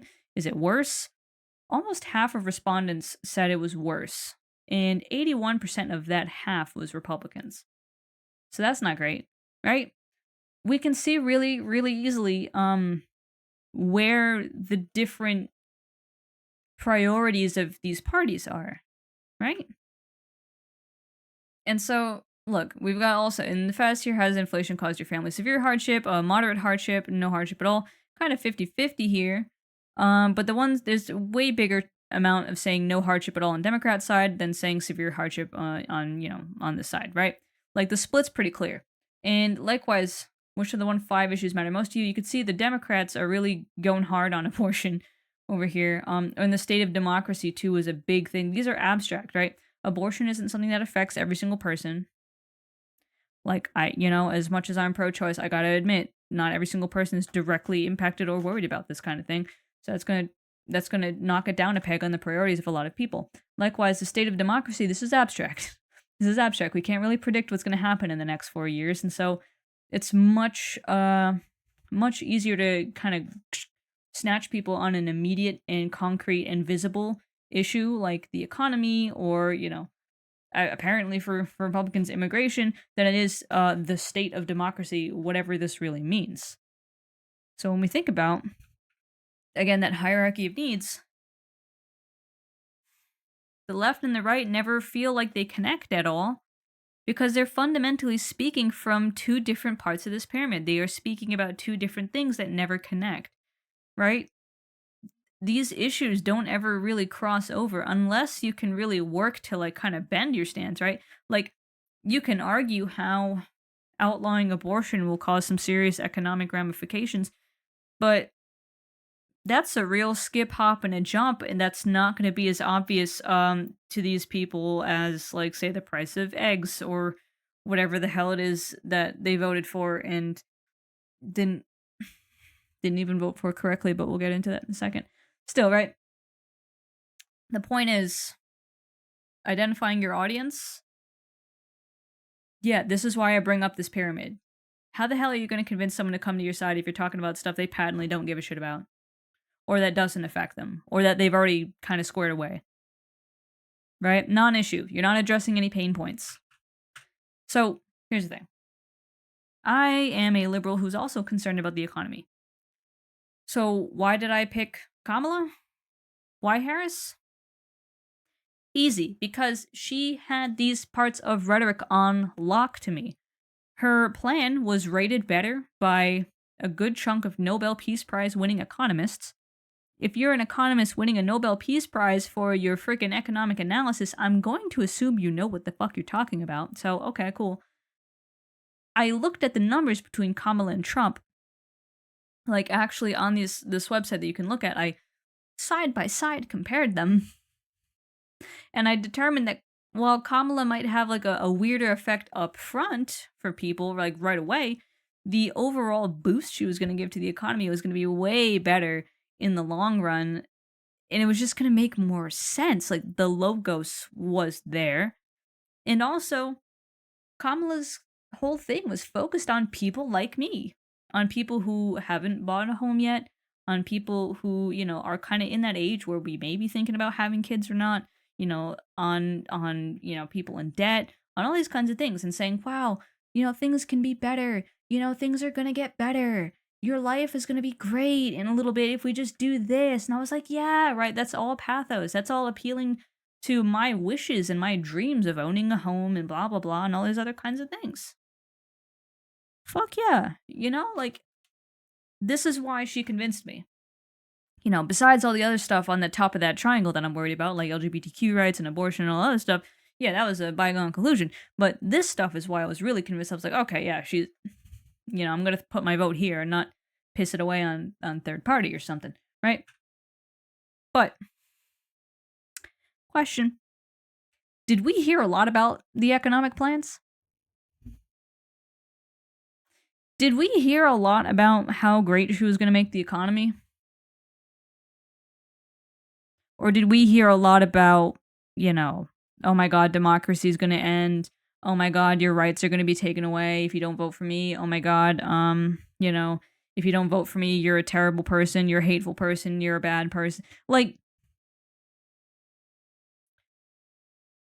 I'll tell you, I had to go kind of like digging a little bit. I did not see nearly the same amount of stuff on economics with Kamala as I did with literally everything else. And don't make me bring up the triangle again, but if a majority of the voters are sitting at the bottom and all you're doing is dancing on stage with Beyonce and talking about abortion,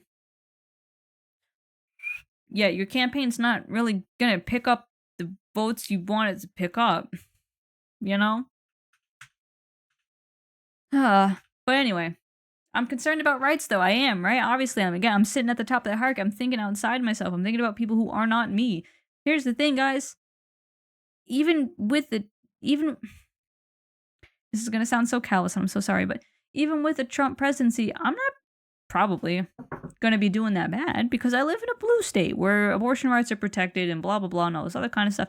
Like me as someone living in a blue state is not gonna get my ass kicked the same way as someone living in a red state. Not with this administration. You know, so I could just say, oh well, you know, that okay, oh well, we'll try again next time and not and you know, whatever. I maybe even if I really wanted to throw my hat in the economic ring and be crazy, you know, vote for Trump, yeah, whatever. But again, I am concerned about people that are not me. I'm concerned about people who are not going to have the same protections that I have living in this blue state. And so when it comes to rights, the ways in which Trump managed to not convince me whatsoever fucking ever were incredible. And I've got all these sources here that you can go freaking look at yourself. And, you know, all these things that kind of display why I said no. No. No, I don't trust this man to friggin' watch my pet rock, never mind protect my rights, right? So, all of these things, his track record, the things that came out of his own goddamn mouth, the things that happened, under thanks to his, policies, right? Like Roe v. Wade, yeah, sure, that went down under Biden's administration, but it went down because of the hyper conservative judges on the Supreme Court that Trump installed. This is why Supreme Court justices was on this little thing, because when you put a bunch of Supreme Court appointments up there that are a bunch of hyper conservative handman tails motherfuckers, yeah, it's not good. You basically make it so that any progress this country tries to make gets freaking stonewalled by a bunch of hyper conservative shitlords. Like, that's how we ended up here, right? So again, like there was no question that if I was going to vote on like social issues that Trump, I might as well be voting for a bag of dog shit. But like a lot of people's focus wasn't on people's rights. It was on the fucking economy, which still, Kamala would have been the better choice, but she didn't demonstrate this enough. So, and this is, let me be clear, this is just like my opinions. I'm using myself as an example of how I came to my conclusions about how their rhetoric convinced or did not convince me, right? So, to be very clear, I'm not saying that all of you should be thinking this way. I'm just saying that this is why I was convinced, the ways in which I was convinced, right? So, great. Yay. With that said, though, this, again, all these sources, this is the kind of research you want to do. You don't want to just sit there on TikTok and taking people's word for it. You want to go actually listen to the words out of the man's own mouth, which Trump himself on education was not great. He randomly starts calling Biden like a communist and a Marxist in the middle of that, which was like weird. And also, he blatantly lied and threw a bunch of it. And he wanted to take all of these terrible political things out of the schools, which reminded me of a book that I'm sure many of us have heard about, right? 1984. But nonetheless, another thing is you also want to look at history, okay? When you're looking at policy for like politicians, pro tip, look at history, see if anything that they're suggesting has been done before. For instance, Trump wanting to boot all the, immigrants out. Well, turns out President Eisenhower did that once. 1.3 million people deported. And it was absolutely horrific for the economy. It was not good at all. And so if Trump wants to deport 8.9 million or something, if we look at history and we see that it didn't work once, what the fuck's gonna make us think it works the second time? Question. Right? But still, right? All that to say, this is my opinions. These are my reasons that I did vote one way and did not vote the other, right? So, here's a good question, though. Would Kamala have won if she had better rhetoric? Would that have fixed it if she just kind of focused more, if she targeted her audience a little bit better and played more to the needs of the people? Would that have made more sense? Maybe. We got reasons why not. Maybe if she more accurately assessed her audience, didn't just play to the people who were already going to vote for her, but more specifically, played towards the big issues facing all Americans overall, right? Again, like it wasn't just Republicans who were concerned about the economy, it was everyone. So if we had maybe focused more on those pain points, right? Focused more on the people we actually, needed to get votes from, all the other kind of stuff, if we had really focused on providing solutions and on balancing logos, ethos, and pathos rather than just like going full throttle on pathos and doing all that fear mongering of, oh, your rights are going to get taken away, all that kind of stuff. If we had focused less on cool edits that made us all feel cool and instead focused on like actual policy, that'd be cool, right? But there are reasons why she wouldn't have one too, right? First of all, being that this is a global trend of incumbents losing their seats. So whether governments across the world have been more conservative or more liberal doesn't really matter. It turns out that people are getting booted out pretty much everywhere, right? So this is largely due maybe to post-COVID economics, right? Where the economy after COVID's been really messed up, so people want a change, and so they're just kind of hoping that if they reshuffle their governments, that it'll make things better. There's that. There's also that Kamala is heavily connected with Biden, and therefore Hillary and Obama and all these establishment Democrats that people have just kind of become really biased against, right? So that didn't help her. And unfortunately, this shouldn't matter, but for some people, it did. And that is that Kamala is a woman of color. I can't sit here and say that there are no racists and sexists out there in the voting pool. Of course there are. And for them, women cannot lead like men. And to them, white supremacy is apparently really cool in their house. So, like, there are some people who just suck. I don't know. They do just suck. And we got to grapple with that. But still, with all these biases stacked against her, with all of these, other trends that we're seeing show up, like that, again, global trend of losing incumbents, she had a lot of odds stacked against her, even without the weird way in which she decided to run her campaign. And this is something that's really difficult to deal with, but that's why I was saying earlier, you have to consider not only your purpose, not only the demographics and psychographics of your audience, but also your position. Who are you in this argument? And what kind of shit flinging are you going to have to be ready to deal with and deflect? And how are you going to deal with it? Because it's not fair and it sucks and it's bad, but at the end of the day, people have biases. And those biases will stack against you before you even get a word out of your mouth. So you have to consider that. You have to consider what they're predisposed to thinking and how you can kind of maneuver around that when it comes to using rhetoric. So that gets us into this kind of final part here, and that is dealing with fake news, bias, and other kinds of messy things, right? So if we think about that first question, well, how do we get someone who's just not connecting with our message? Well, those are things we can all try, right? Looking at that election, we can see where there are plenty of opportunities where even if Kamala did have a bunch of shit stacked against her, she definitely could have switched track and really focused on the things, the pain points of the American populace a bit better. Change their messaging, all that kind of stuff. But now this question is, how do you convince someone that is already certain that they have their answer and doesn't want to be convinced? This is the question that we really need to be asking ourselves, especially in this day and age, because a lot of people already think that they know it all. They also kind of, there's this weird phenomena where people don't really seem to be thinking that they can switch their answer, right? Like they think somehow it's kind of like a mark of shame to change your mind, but it's really not. Like, we're always learning and growing. You should be changing your mind whenever you get new information. That's just how that works. But a lot of people don't consider that.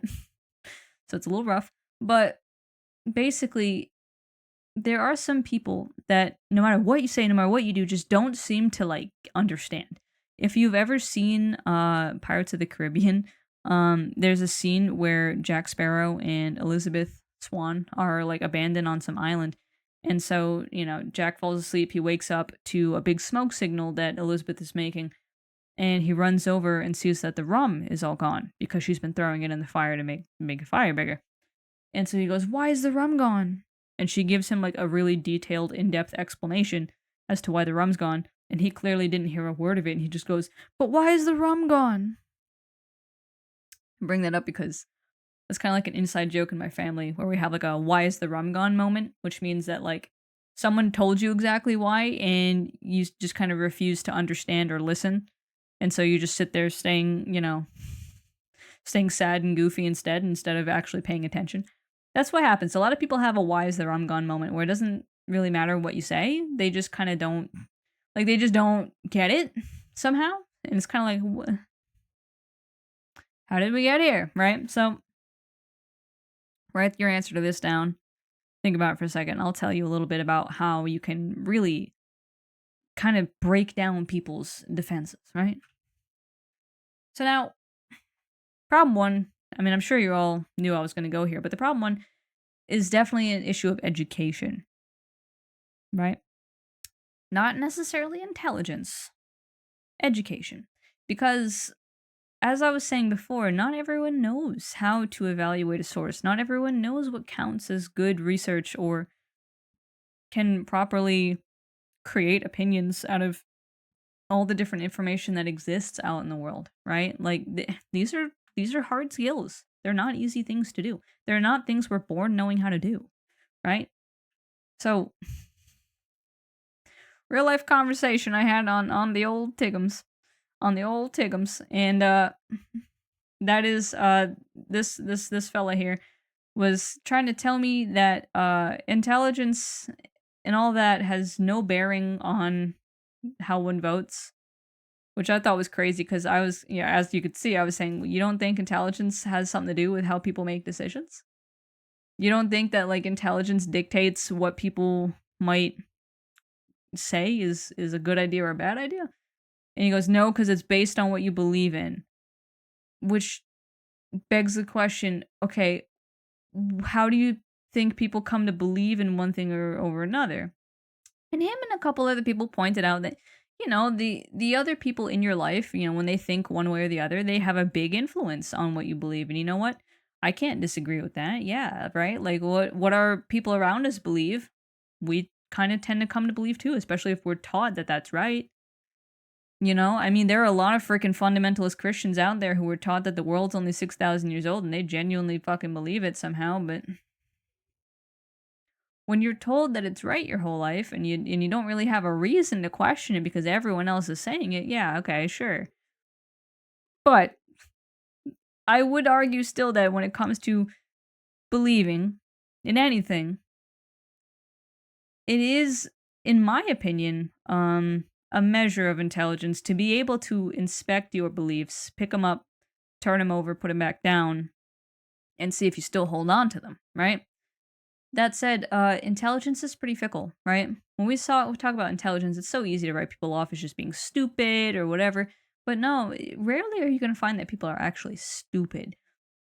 It's really not a thing, honestly. I don't really honestly think anyone is stupid, honestly, because some people might take longer to grasp something, but they'll still grasp it when you try to teach them. So what if someone needs an extra, couple weeks of lessons than someone else does? So what if someone needs extra practice with it? If you are patient enough, you can teach pretty much anyone anything, right? So even though intelligence is based on so many things, right? Like the support from your family, income level, your access to resources and ability to learn and all that kind of stuff. The fact is that it's not really intelligence that matters that much as it is people's ability to learn. And granted, again, I personally measure how smart someone is like off the bat when I meet them based on like how well they can break concepts apart and apply their pieces to other things. Right? Like when you have someone who can't draw connections that well, barring any kind of like, neurodivergencies. Like, let me be clear, I'm not talking about anyone with neurodivergencies, nor am I saying people with neurodivergencies are stupid. That's not at all what I'm saying. I'm just saying if you have like a totally neurotypical person who has a hard time like connecting dots between two concepts, who if they're like, well, what does that have to do with anything, when like other people very clearly see the connections. For example, 1984, right? All of us drawing connections between the way our government's starting to look now in 1984, and you might have someone saying, well, what does that book have to do with anything? It's just a book. That to me is like, oh no, you're missing some tools in that toolkit, baby, because hold on, wait, no.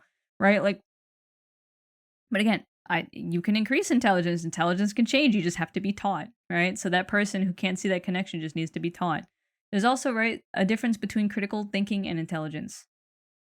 Critical thinking can also, to an extent, be taught. You can teach people how to analyze things. You can help them practice picking up a concept, breaking it apart, identifying the different parts, and applying them elsewhere.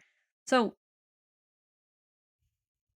when we talk about intelligence, we say, oh my god, people are just stupid, and that's why they don't get it. Well, no.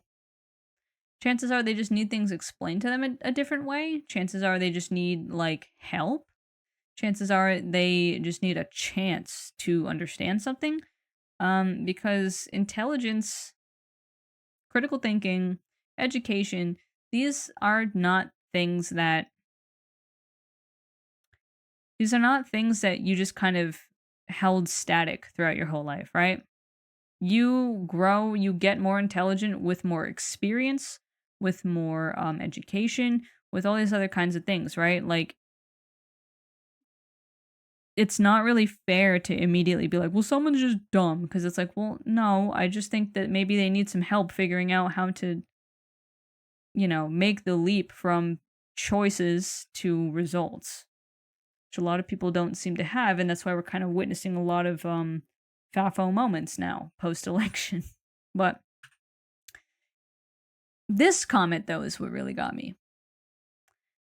It doesn't require a high intelligence to read books or open Google. Fam, what did we just say earlier with our crap test and everything else about Google?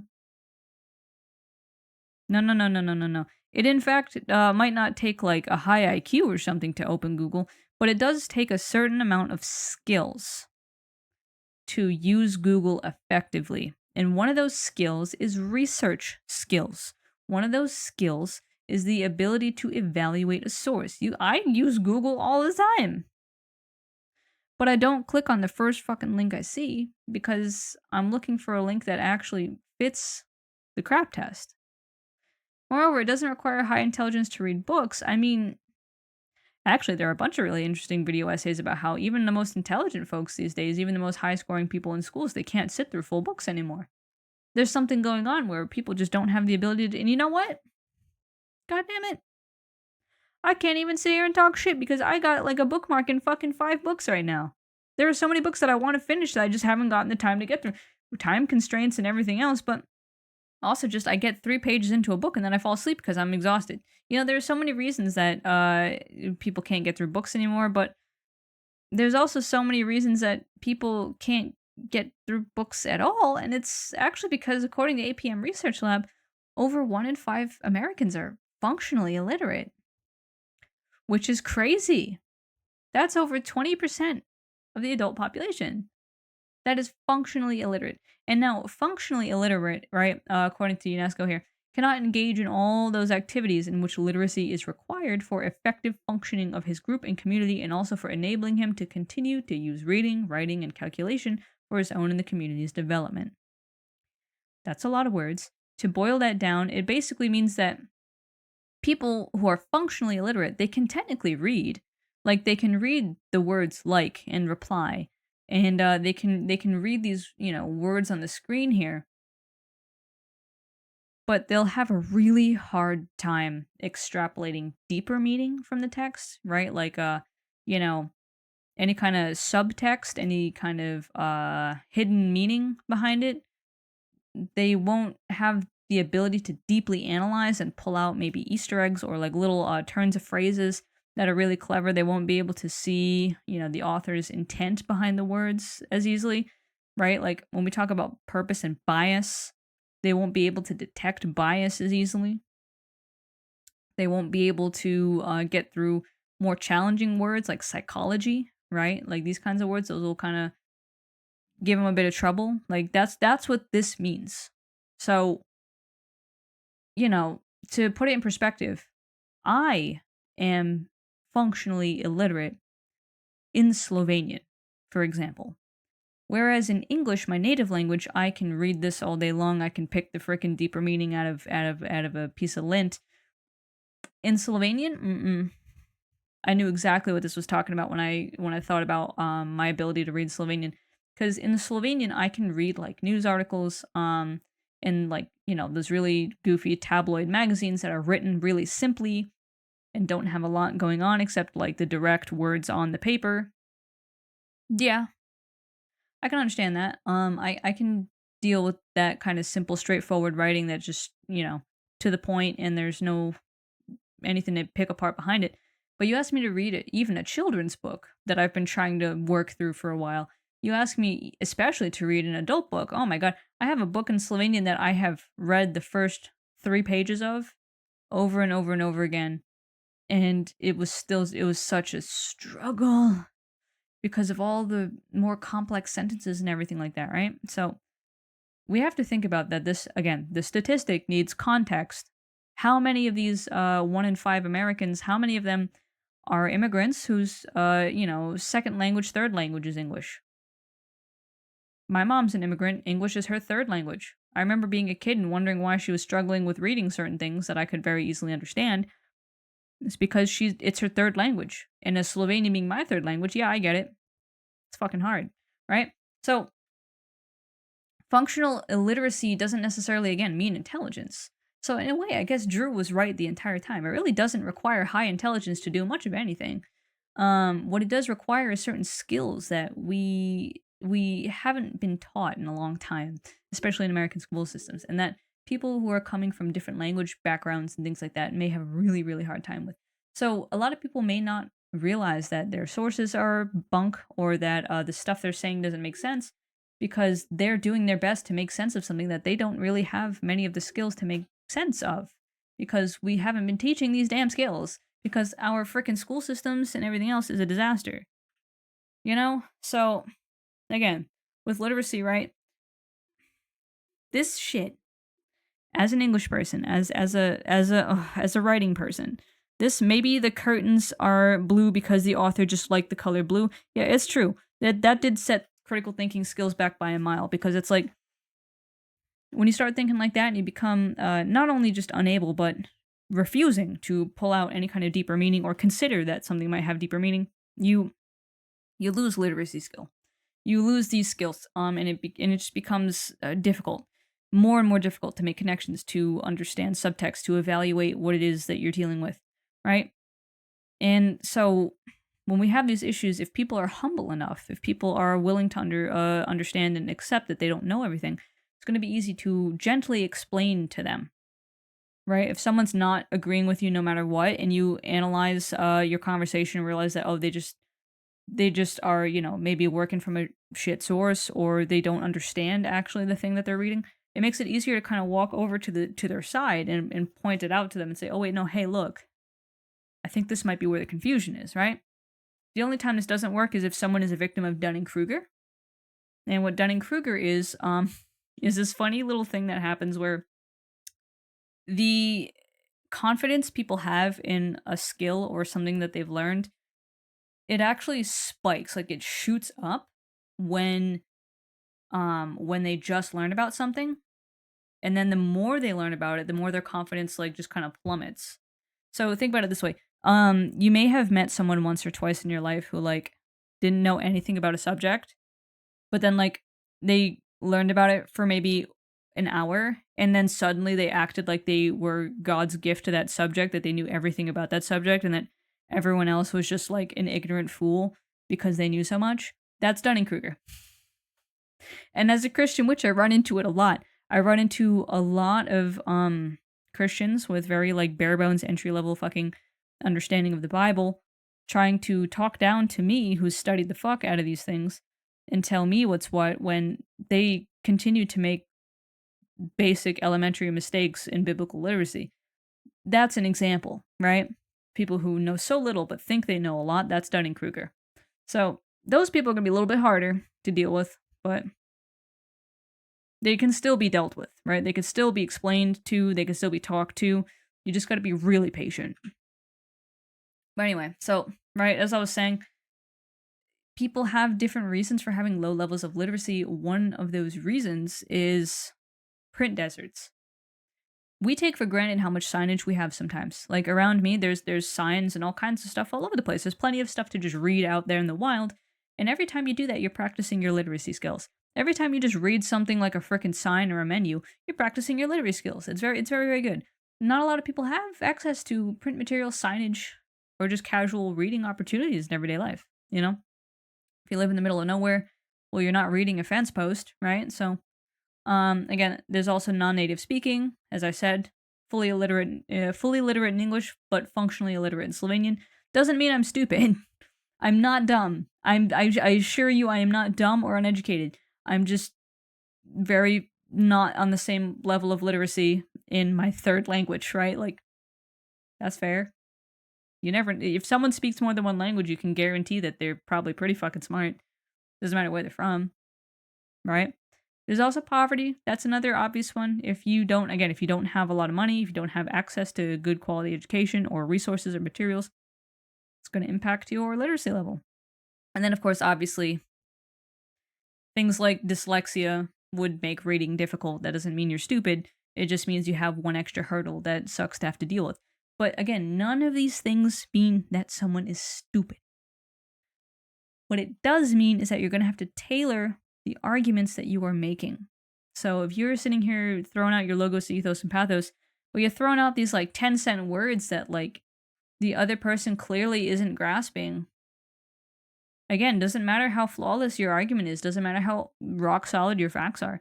If the people you're talking to cannot access what the fuck you're trying to say, they're not going to be able to get it.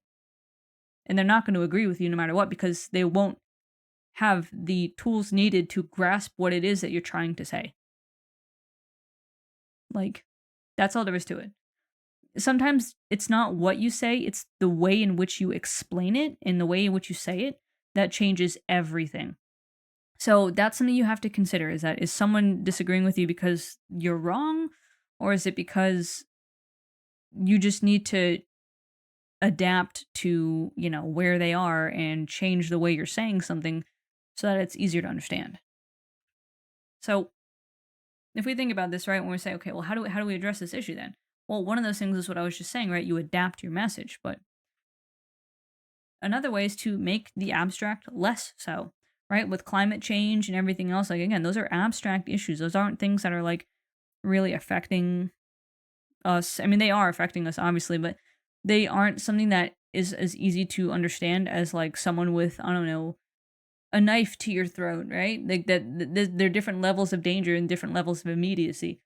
So someone we're talking about climate change being so spooky booky, but they're standing there completely fine, right? Like nothing is directly coming to get them. They're not going to have that sense of urgency. They're not going to have that real understanding of like what the problem even is. Like think about all the people who are like, yeah, so much for global warming. It's still snowing, right? Like this signals someone who is having trouble with those abstract concepts, right? So you might give people graphs or like visual models or real life examples, right? Like you might boil a situation down into a real life example that they can put themselves into, right? They can walk in the shoes of the situation. You might also just simplify information. Again, those scientific journals, oh fuck, they suck. They suck. I'm so bad at science, and so whenever I'm like, yeah, I'm gonna read the scientific study, and I crack it open, and it's full of like numbers and values that don't make any sense to me. I'm like, nope, I'm gonna have someone else explain this for me because I don't know how to read this, right? So this is like the bread and butter of people like Sabine Hossenfelder, who is a German physicist on YouTube. She's really cool, has a lot of really interesting videos, but her whole thing is to basically take, these big sciencey physics things. I suck ass at physics, but to take these big physics things and break them down so people like me who suck ass at physics can understand them. And I understand when she's talking because she uses pictures and graphs and she explains it very simply. She puts it in like examples. She makes it so that it's accessible to people who don't have the education that she has in physics. Another thing, right, is to be patient and encourage people to ask questions. Right? If they're saying, well, I don't get why this is that way. I don't get why this is that way. Be like, yeah, okay. You could think of it this way, right? Like, just explain it to them or be willing to look for answers with them. Like, remember that you didn't know all this stuff once upon a time either. You weren't born knowing all this shit. There was once upon a time where someone had to explain all this stuff to you. And if they had been an asshole about it, then you might not have been as willing to get on board. Because obviously, and that's our last point, right? Don't make people feel bad for not knowing what you know. Like, how to turn people off from listening to you. Shit on them. Make them feel inferior. Make them feel bad. That's a great way to get people to never listen to you, right? No matter what facts you have, no matter how smart you are, no matter how many qualifications you have, talk like an asshole, get treated like an asshole. Doesn't matter if you have the moral high ground. And this is honestly something that really needs to be said. It doesn't matter if you have the moral high ground or not. You don't get to talk to people however you want just because you have the moral high ground. Not if you want them to be on your side. If all you want to do is like, fight them, I guess, and beat them down, sure, but like if you want to change their minds, you have to still treat them like a fucking person, which is something that both sides of the political aisle have forgotten about, if I'm being really honest. Nonetheless, the second people get defensive and kind of like whoop, pop into this like emotional turtle shell, where they just like, oh, nope, you're not getting them back out. They're not coming out. They're stuck in their shell and that's it. You've lost. So at the end of the day, be like your pal Sarah here and just be patient. Be willing to explain things many different ways. Be willing to answer questions. Be willing to lend your time to these situations. I've already put some of these tactics into practice, and the difference between how the responses I get and how I deal with people is night and day. Like the differences in how people respond when you are actively trying to not be shit. This gets crazy, right? When you stop yelling at people and talking down to them and instead just get on their level and help them understand. Wow, who would have thought? Crazy, right? Like, but our next issue is bias and fallacy. Now, this is probably going to be the biggest chunk of this. So aside from education, right? Education obviously leads into this a lot because if you're not educated, not that you're not smart, but that you're not educated, if you're not educated to identify these different kinds of issues, you don't realize that you're falling into it, right? Like think about it this way. You can't know to avoid a bear trap if you've never been taught what one looks like undercover, right? For all you know, you're walking on a patch of leaves, just like you've always have before. If you're not taught to recognize the signs of a bear trap in the leaves, you're going to step on it and hurt yourself. Doesn't mean you're stupid. It means you've never encountered this thing before and didn't know what to expect. Same thing happens with bias and fallacy. All these things are bear traps. If you're not taught why these things are fallacies or what they are or what a fallacy even is, it's going to be really easy to slide into them, right? So we're just talking about intelligence and how, ooh, smarts, right? Well, it turns out, being smart doesn't save you from bias. And now this is a video you can click on. This, there's a link to it when you click on this, but this is a Veritasium video. It's really, really interesting.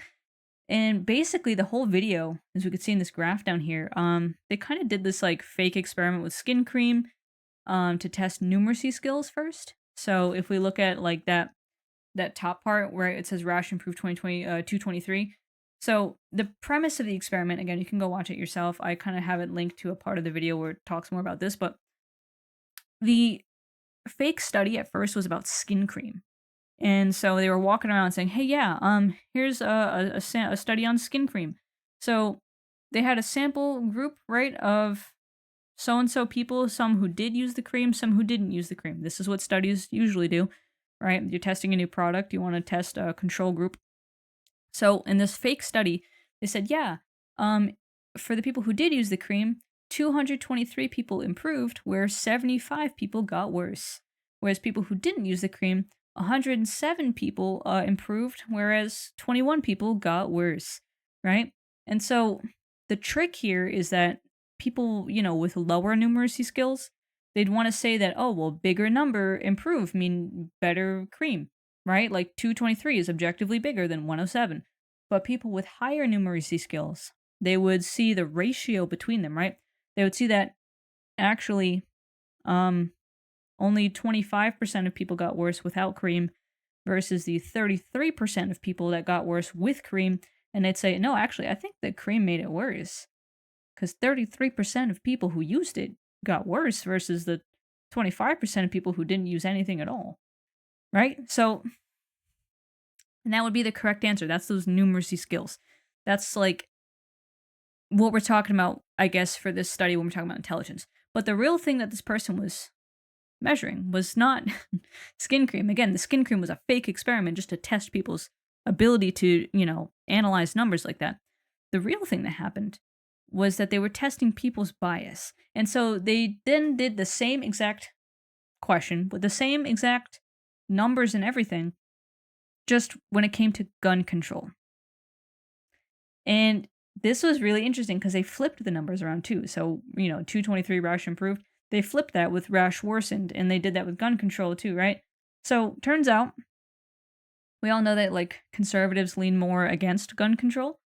And so it's really interesting to see how no matter how high their numeracy skills are, they got the question wrong more often depending on what their bias was. If gun control is said to increase crime, of course suddenly, all these Republicans are getting it right when it says it increased it because, gun control is bad. But when gun control decreased crime, well, that goes against what they want to be true. So as you can see down at the bottom, they're getting it wrong all of a sudden. And the same thing in reverse with the liberals. When you say, oh yeah, gun control decreased crime, the liberals were getting that question right all day long. When you said it increased crime, suddenly numeracy wasn't shit. Intelligence wasn't shit, depending on bias. That's so fascinating. If you really want to understand it better than I'm quickly explaining here, check out that video. It's such a good video. It really goes to show you that, like, yeah, again, I guess Drew's right. Intelligence ain't mean shit. Intelligence really don't mean shit, because when you're stuck in the pathos, when you want to believe something so bad, you will do all kinds of mental gymnastics to convince yourself of plainly inaccurate shit. Crazy. But there are all kinds of different bias, right, that make rhetoric feel impossible. Like when you're arguing with someone who just kind of has that big freaking block on their brain, it feels impossible, but it's not. It's not impossible, right? However, there are different kinds of bias. There's conscious bias, which is like, you're being biased, you're being shady. And then there's unconscious bias, where you don't know that you have some kind of prejudice or some kind of issue, right? So one example of implicit bias is cognitive bias. And this is honestly an umbrella term. It has a million different types of bias under it, but false consensus bias is an example of cognitive bias. And this is where people have, they think they have more people agreeing with them than they do.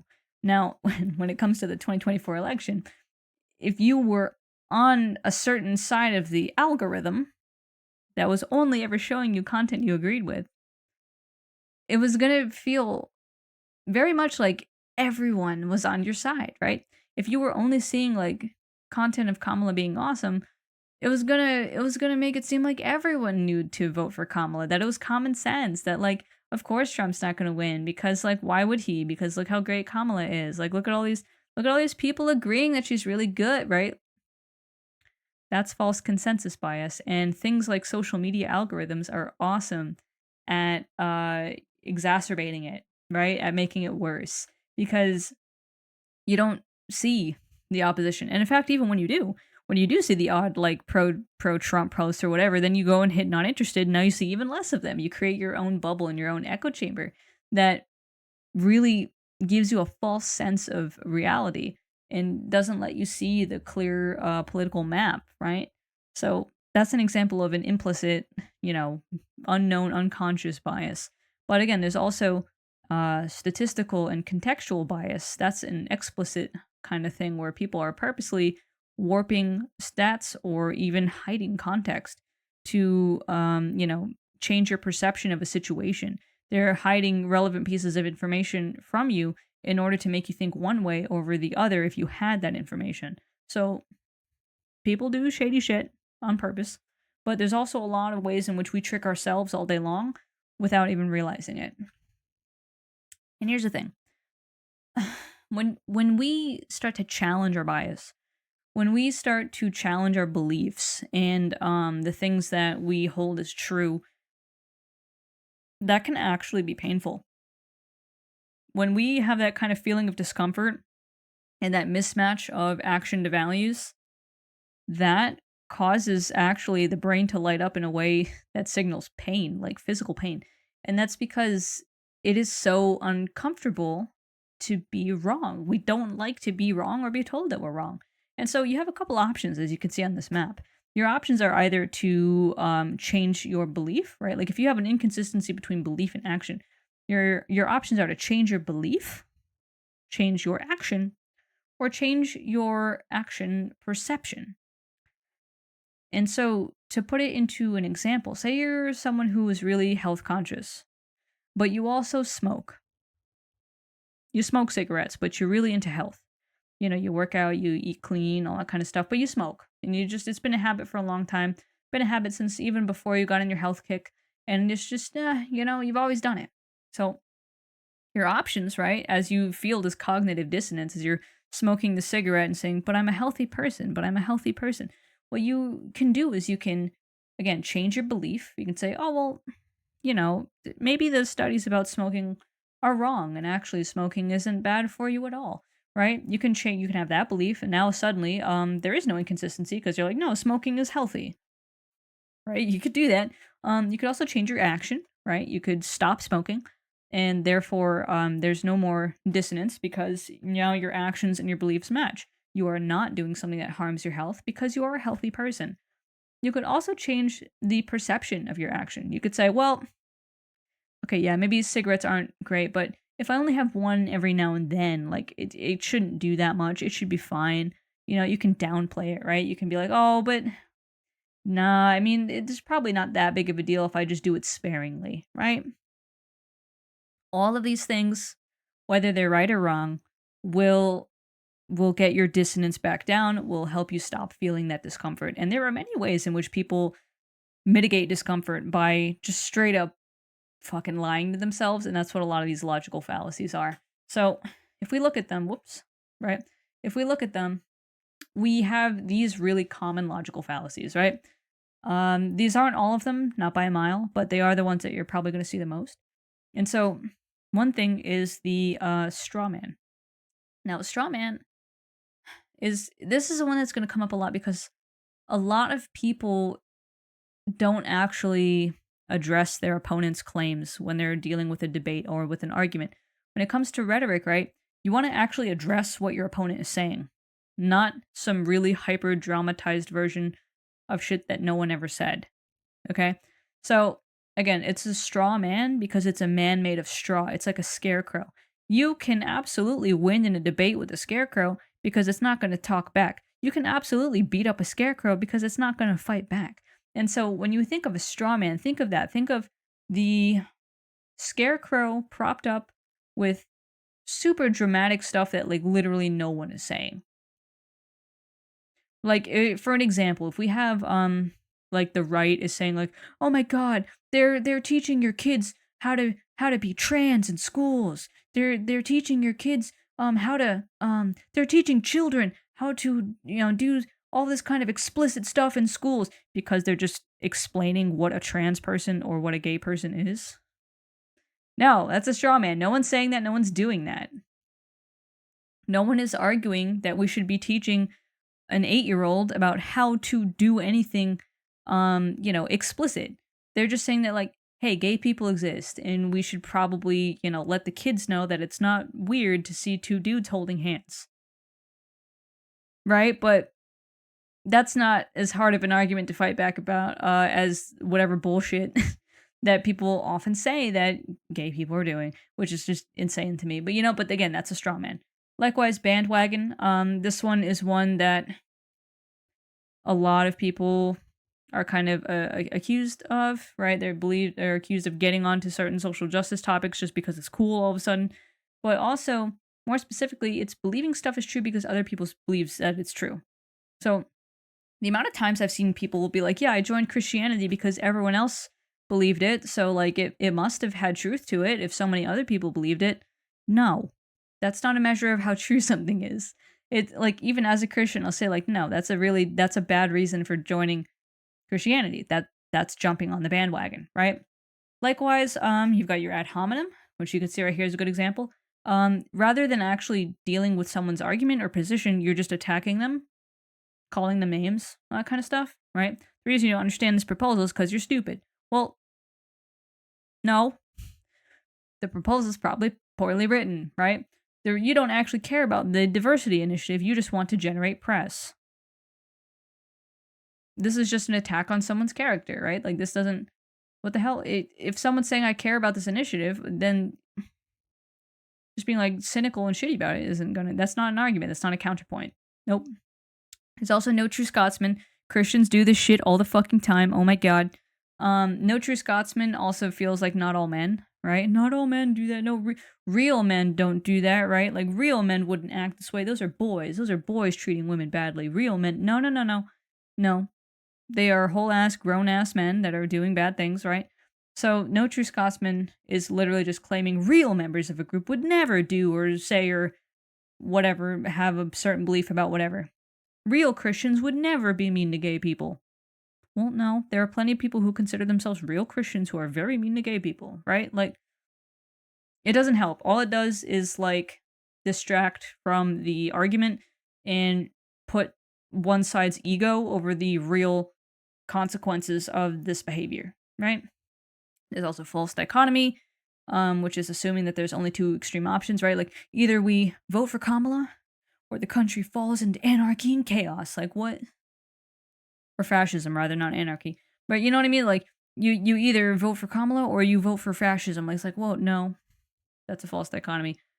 I can't say this, but Tuquok, I think, and whataboutism is a kind of fallacy. They're kind of two different things, but they're related. Answering one criticism with another criticism, we see this a lot, right? Where like people on either side of the political spectrum will say something, and then someone else turns around and says, "Yeah, well, what about this other completely unrelated thing?" Or if someone criticizes Trump for being awful, to women, someone will say, well, Biden's also really creepy because he wanted to blah, blah, blah, blah. And it's like, okay, that doesn't address the first issue, which is that Trump is generally awful to women, right? Like, two things can be true once is the thing. Biden can be creepy and Trump can also be awful. It's nonsensical to answer one criticism with another criticism, especially about someone else. Like, it doesn't make any sense. That's why it's a fallacy. And then there's also slippery slope, which is, one of the best examples I have of this. I still remember this to this day. I was reading the history books when I was in school, and I was looking at when education started becoming more like universal, like women started becoming educated too. They started going to school with the boys. And there was a quote in the history book where some men said, oh, educating women, they'll be educating cows next, right? That's a slippery slope, assuming one action will lead to a much more extreme or entirely unrelated action later. Like, for the implication, first of all, that, like, women are as worth educating as cows, but second of all, that just because people would be getting educated means that they would be trying to put a cow in a college. Like, that's a ridiculous and extreme thing to think or say, So that's a rundown of those. Those are probably the most common ones you're going to see. But now that you know what they are, it's a lot easier to see when people are going to do it, right? There are others. There is the red herring. There's all these other ones where, like, people just be, going off on tangents and saying unrelated stuff to try and throw you off the argument. This is another trick about rhetoric. Don't get distracted. Do not let someone start talking about random ass bullshit that didn't have to do with your main point. As much as possible, bring it back to the main point. Don't let them get away with running around on all these kinds of fallacies and bullshit. Especially if you want to change their mind, you got to be a little strict with them. Got to do a little bit of gentle parenting sometimes, right? But, right, so if we have some stereotypes of both parties, these are these kind of straw men we might be talking about, right? Or rather, ad hominems more, really. But when we have caricatures of our opposition, we don't get to actually deal with our opposition. So this is why, I say they're more straw men, because, like, if you're treating everyone on the right like this Duck Dynasty kind of person, like, and not taking them as an individual, and you're just saying all the right is like this, and you're saying that all the right are these, like, racist, friggin' southern kind of uneducated whatevers, and you're saying all the people on the left are the blue-haired liberals who are triggered about everything. Yeah, those are really easy to punch down on because they're not really people that necessarily exist. Like, they're not the people that you're actually talking to. They're not the ones that are right in front of you. There are conservatives that live here in Rhode Island. We have nothing to do with any of this kind of southern stereotypes or anything else. It would be ridiculous of me to treat them that way. It would be honestly ridiculous to even treat someone who does somehow fit this profile as any less than, right? Like, that's not how we do. That's not what makes productive conversation to make these kinds of strawmans. Although, of course, again, you know, I could say they don't exist, but they kind of do, right? Like, these stereotypes do come from somewhere. And one of those, right, on the left is, we might say, folks like Virgie Tovar, who is this kind of like fat activist who very much kind of fits that wacky, zany kind of appearance with the fashion. You know, and I have a link there of the, you know, Take the Cake video where they're making this fucking argument that you're fat phobic if you ask for a smaller slice of cake. This is a kind of extreme example of liberalism, I use that term loosely, that people on the right will think about when they think about the left. And they'll be like, oh my god, they're all like this. Oh my god, what the fuck is wrong with these, right? And as a leftist, I'll tell you, I don't like it either. I think there are much bigger fucking problems than how big your slice of cake is, or, you know, whether or not you go on a fucking diet of your own volition by yourself for 5 fucking minutes. Diet culture, sure, yeah, that's a problem for many deep reasons, but there are bad actors in every group, on every side of the political spectrum, in every movement, everywhere. Likewise, though, on the right, well, this is it's kind of similar, isn't it? It's similar but different. And here's what's really interesting: where the left kind of didn't rebrand and the left kind of stayed in that, I guess, blue hair liberal zone in the popular perception, in the straw man zone, the right rebranded. So now when we think of stereotypes of the right, it's not really like the Duck Dynasty thing anymore. Now it's like those hyper manosphere motherfuckers who like insist that you need to be, you know, I don't know, dating 30 women an hour and owning 4 Bugattis at 3 different houses, you know, and like having all this stuff to be successful. Even what I just said is a bit of a straw man, right? Because not really many people are actually arguing that to be successful you need to be ridiculous like that, but there are extremes on both sides that both sides unfortunately hold up and dishonestly start attacking rather than dealing with the actual people in front of them and the arguments that are being made in front of them by just people who happen to have a different opinion. They're always so quick to jump to the extremes because they're easy to take down, like that scarecrow straw man, right? So these are 2 real people. Like, this is, what the fuck? Swolnormus, whose whole thing was kind of poking at people like Virgie, but there's still 2 extremes. There's still 2 annoying people, and they're just generally harmless in the stuff they talk about, but still very annoying. Still, right? When we say, you know, arguments, winning arguments, rhetoric, well, because of this rebrand, because they changed their message, the people on the right, this manosphere shit, shifting the perception of conservatism like this, was the reason that they swept 18 to 29-year-old young men. They've been grooming these kids from like 13 on with all of this, you know, you need to be strong and you need to never cry and you need to, you know, have a really fit cut body and you need to make millions of dollars kind of shit. They've been putting in the work to freaking go fishing for new minds to hook onto this kind of stuff. Whereas the left, I'm sorry to say, has a consistent problem with eating their own and continuously dividing themselves by who's the most morally pure and, you know, the best activist and all this other kinds of shit. It's always been a problem with the left, in my opinion. But still, these things, when it comes to rhetoric, I gotta really make this clear. The point of employing rhetoric at all is to get people to agree with you. So these things aren't technically fallacies, but if you get to these points, you lost. If you get to these points, you did not succeed in using rhetoric effectively. If somewhere suddenly someone goes, nah, fuck it, let's just agree to disagree, you have lost. Because this defeats the entire point of rhetoric in the first place. The entire point is to get people to agree with you. That is your goal. It's not to just be right for the sake of being right. It is to get the other person to see that you are right as well. And if you're not doing that, you lost, right? So there's agree to disagree. That just kind of shuts the conversation down and effectively destroys your chance at getting any further because clearly this person doesn't want to talk about it anymore. There's also shit like exaggeration, right? I'm sure we've all had someone who, like, when you say, hey, this thing you did really hurt me, I really didn't like it, they go, well, I guess I'm just a horrible person then. I guess I'm just bad.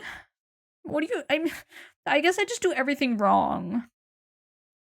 Now you gotta waste time consoling them, right? Now you gotta waste time saying, no, no, no, no, no. And now there's no chance for argument anymore. They shut the conversation down. They made it all about them. Another thing is cutting you off. Where suddenly there's like, yep, okay, yeah, you're right, let's change the subject. They don't actually think you're right.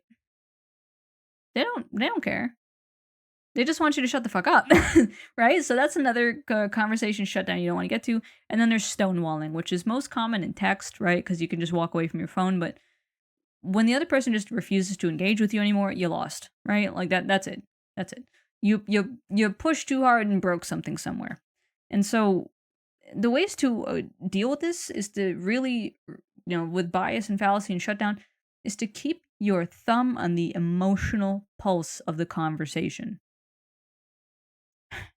Once again, going back to that very first part of this with the, the bias in that study, people's beliefs are really important to them, and people's identities are really important to them. And so if you're sitting there saying these ridiculous, fallacies, belittling people, getting impatient and frustrated with people, not being willing to talk to the other person civilly, you're gonna just have a bad time. It doesn't really matter, right? Like, it doesn't matter how smart you are, it doesn't matter what you know, it doesn't matter how right you are, it doesn't matter how morally correct you are. If you act like an asshole, you're not gonna get anywhere. Just the end, right? So you want to keep your finger on the emotional pulse of the conversation. A lot of the things that you want to do when you deal with fallacy and bias and shutdowns is you want to make sure that you are not letting them get up to that top of that little cute thermometer there, right? You want to keep people as close to the bottom to the green as possible. And that happens by a few things, right? Having credible, reputable sources and rock-solid facts, and being willing to explain why they are credible, reputable sources and rock-solid facts, right? Being also respectful, staying calm when people disagree with you, right? No name-calling, no meanness, no snapping back, no humbling people, none of this fucking bullshit that we're all obsessed with doing on the internet these days. No. You want to conduct yourself appropriately, right? Gently. Let people feel like they're safe with you and safe to explore these ideas, that they're not constantly on the defensive. Remember that emotional turtle shell? Don't let them get stuck in there. Don't. The next thing, again, is you sympathize where possible. Obviously, one cannot functionally sympathize with a fucking Ku Klux Klan member. That's kind of like, buddy. What the fuck? But when it comes to people who are like, okay, yeah, abortion, but what about the price of eggs? Well, I know all of us want to just like scream into a pillow hearing that kind of thing because the prices of everything are going to go up now, right? But it's true. A lot of people said, well, I just wanted a better economy. I just wanted some financial relief here. And again, to anyone who voted for that, God bless you. I'm so sorry to tell you that Trump's economic plan is going to make things more expensive, not less. Ouch. But hopefully it won't be as bad as we all project it to be. Still, nonetheless, right? These people have been sold rhetoric that unfortunately it caught their attention and it caught their eye, but it wasn't very accurate. And that's the thing, right? Anyone can argue anything and make people believe anything by obscuring certain things or playing on certain emotional impulses. But when you're trying to convince people that you're correct and you're honest about it, you gotta recognize where people are coming from. You have to be able to say, no, I get it. I understand you're afraid. Check this out, though. What about this? How about this? What if we did this instead? Well, what is the root problem of this, right? Like, show your opposition that you give a fuck about them as a person, and maybe they'll give a fuck about you as a person, right? It sounds so insanely stupid when you say it out loud, but, like, people have forgotten how to do this. But then the last thing, again, give your opposition a chance to speak. Do not just steamroll over them and shout over them and, wave them off and make them feel unheard. As I was saying earlier, you want them to feel safe with you. Doesn't matter what side of the aisle you're on. Again, hey, I know I'm talking as a liberal, and so a lot of people who are also liberal might be listening and thinking this is just for them. No, this is for conservatives too. If I go all the way back to the 8 values test, again, I'm not 100% on any side. Maybe there are points conservatives have that I might agree with.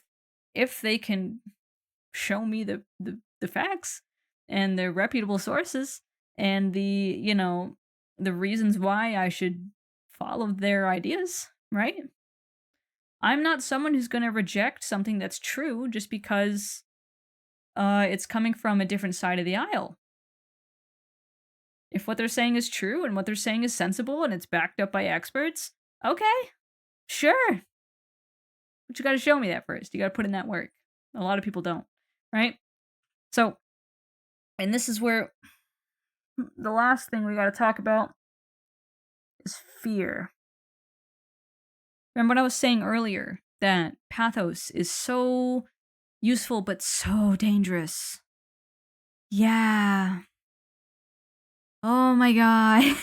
Like, I can't stress this enough. Fear is such a dangerous tool to use, such a dangerous thing, because there are certainly things that people should be afraid of, right? The deterioration of democracy, the losing of rights. Yeah, these are things that we should be vigilant against, and that we should have a healthy fear of at any point. We should never take for granted that we live in a free society. We should remember that at any point, any of these free peoples can get fucked up by weird turns of events. But fear mongering is a term that it is for a reason. And when people are constantly running on fear in their campaigns, it's like it's going to be really hard to reverse course on that. Really hard. So this is where I'm going to get a little dicey now. With this kind of thing. But why do we think immigration is higher than economy on this? Most of the chunk is coming from economy, right? That does seem to be the biggest thing. But when it comes to immigration, for a good chunk of specifically Republicans, that was a big reason for them to vote the way they did. And granted, economy and immigration are a little bit connected, but I mean, like,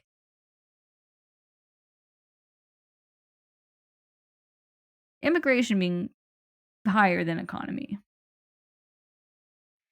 is a little telling.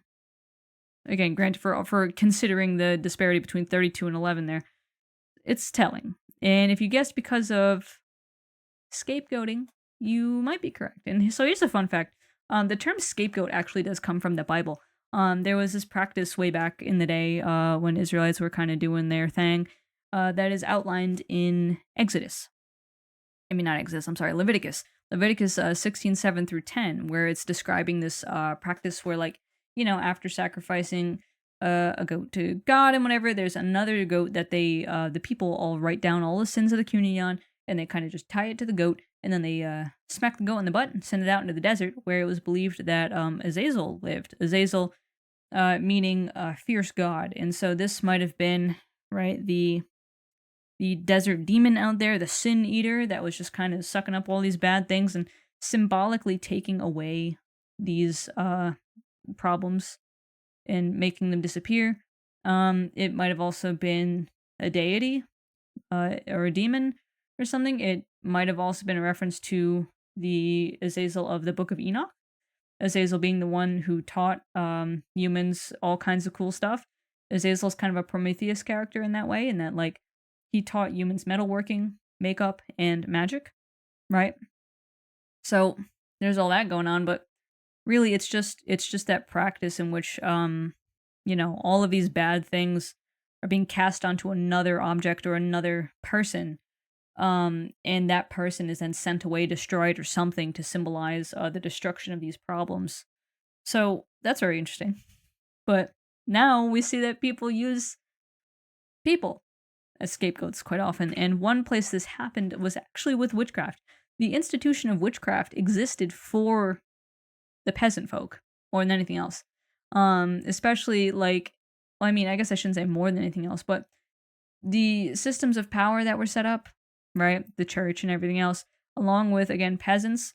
They really loved the idea of witches because it gave them a concrete object to destroy, right?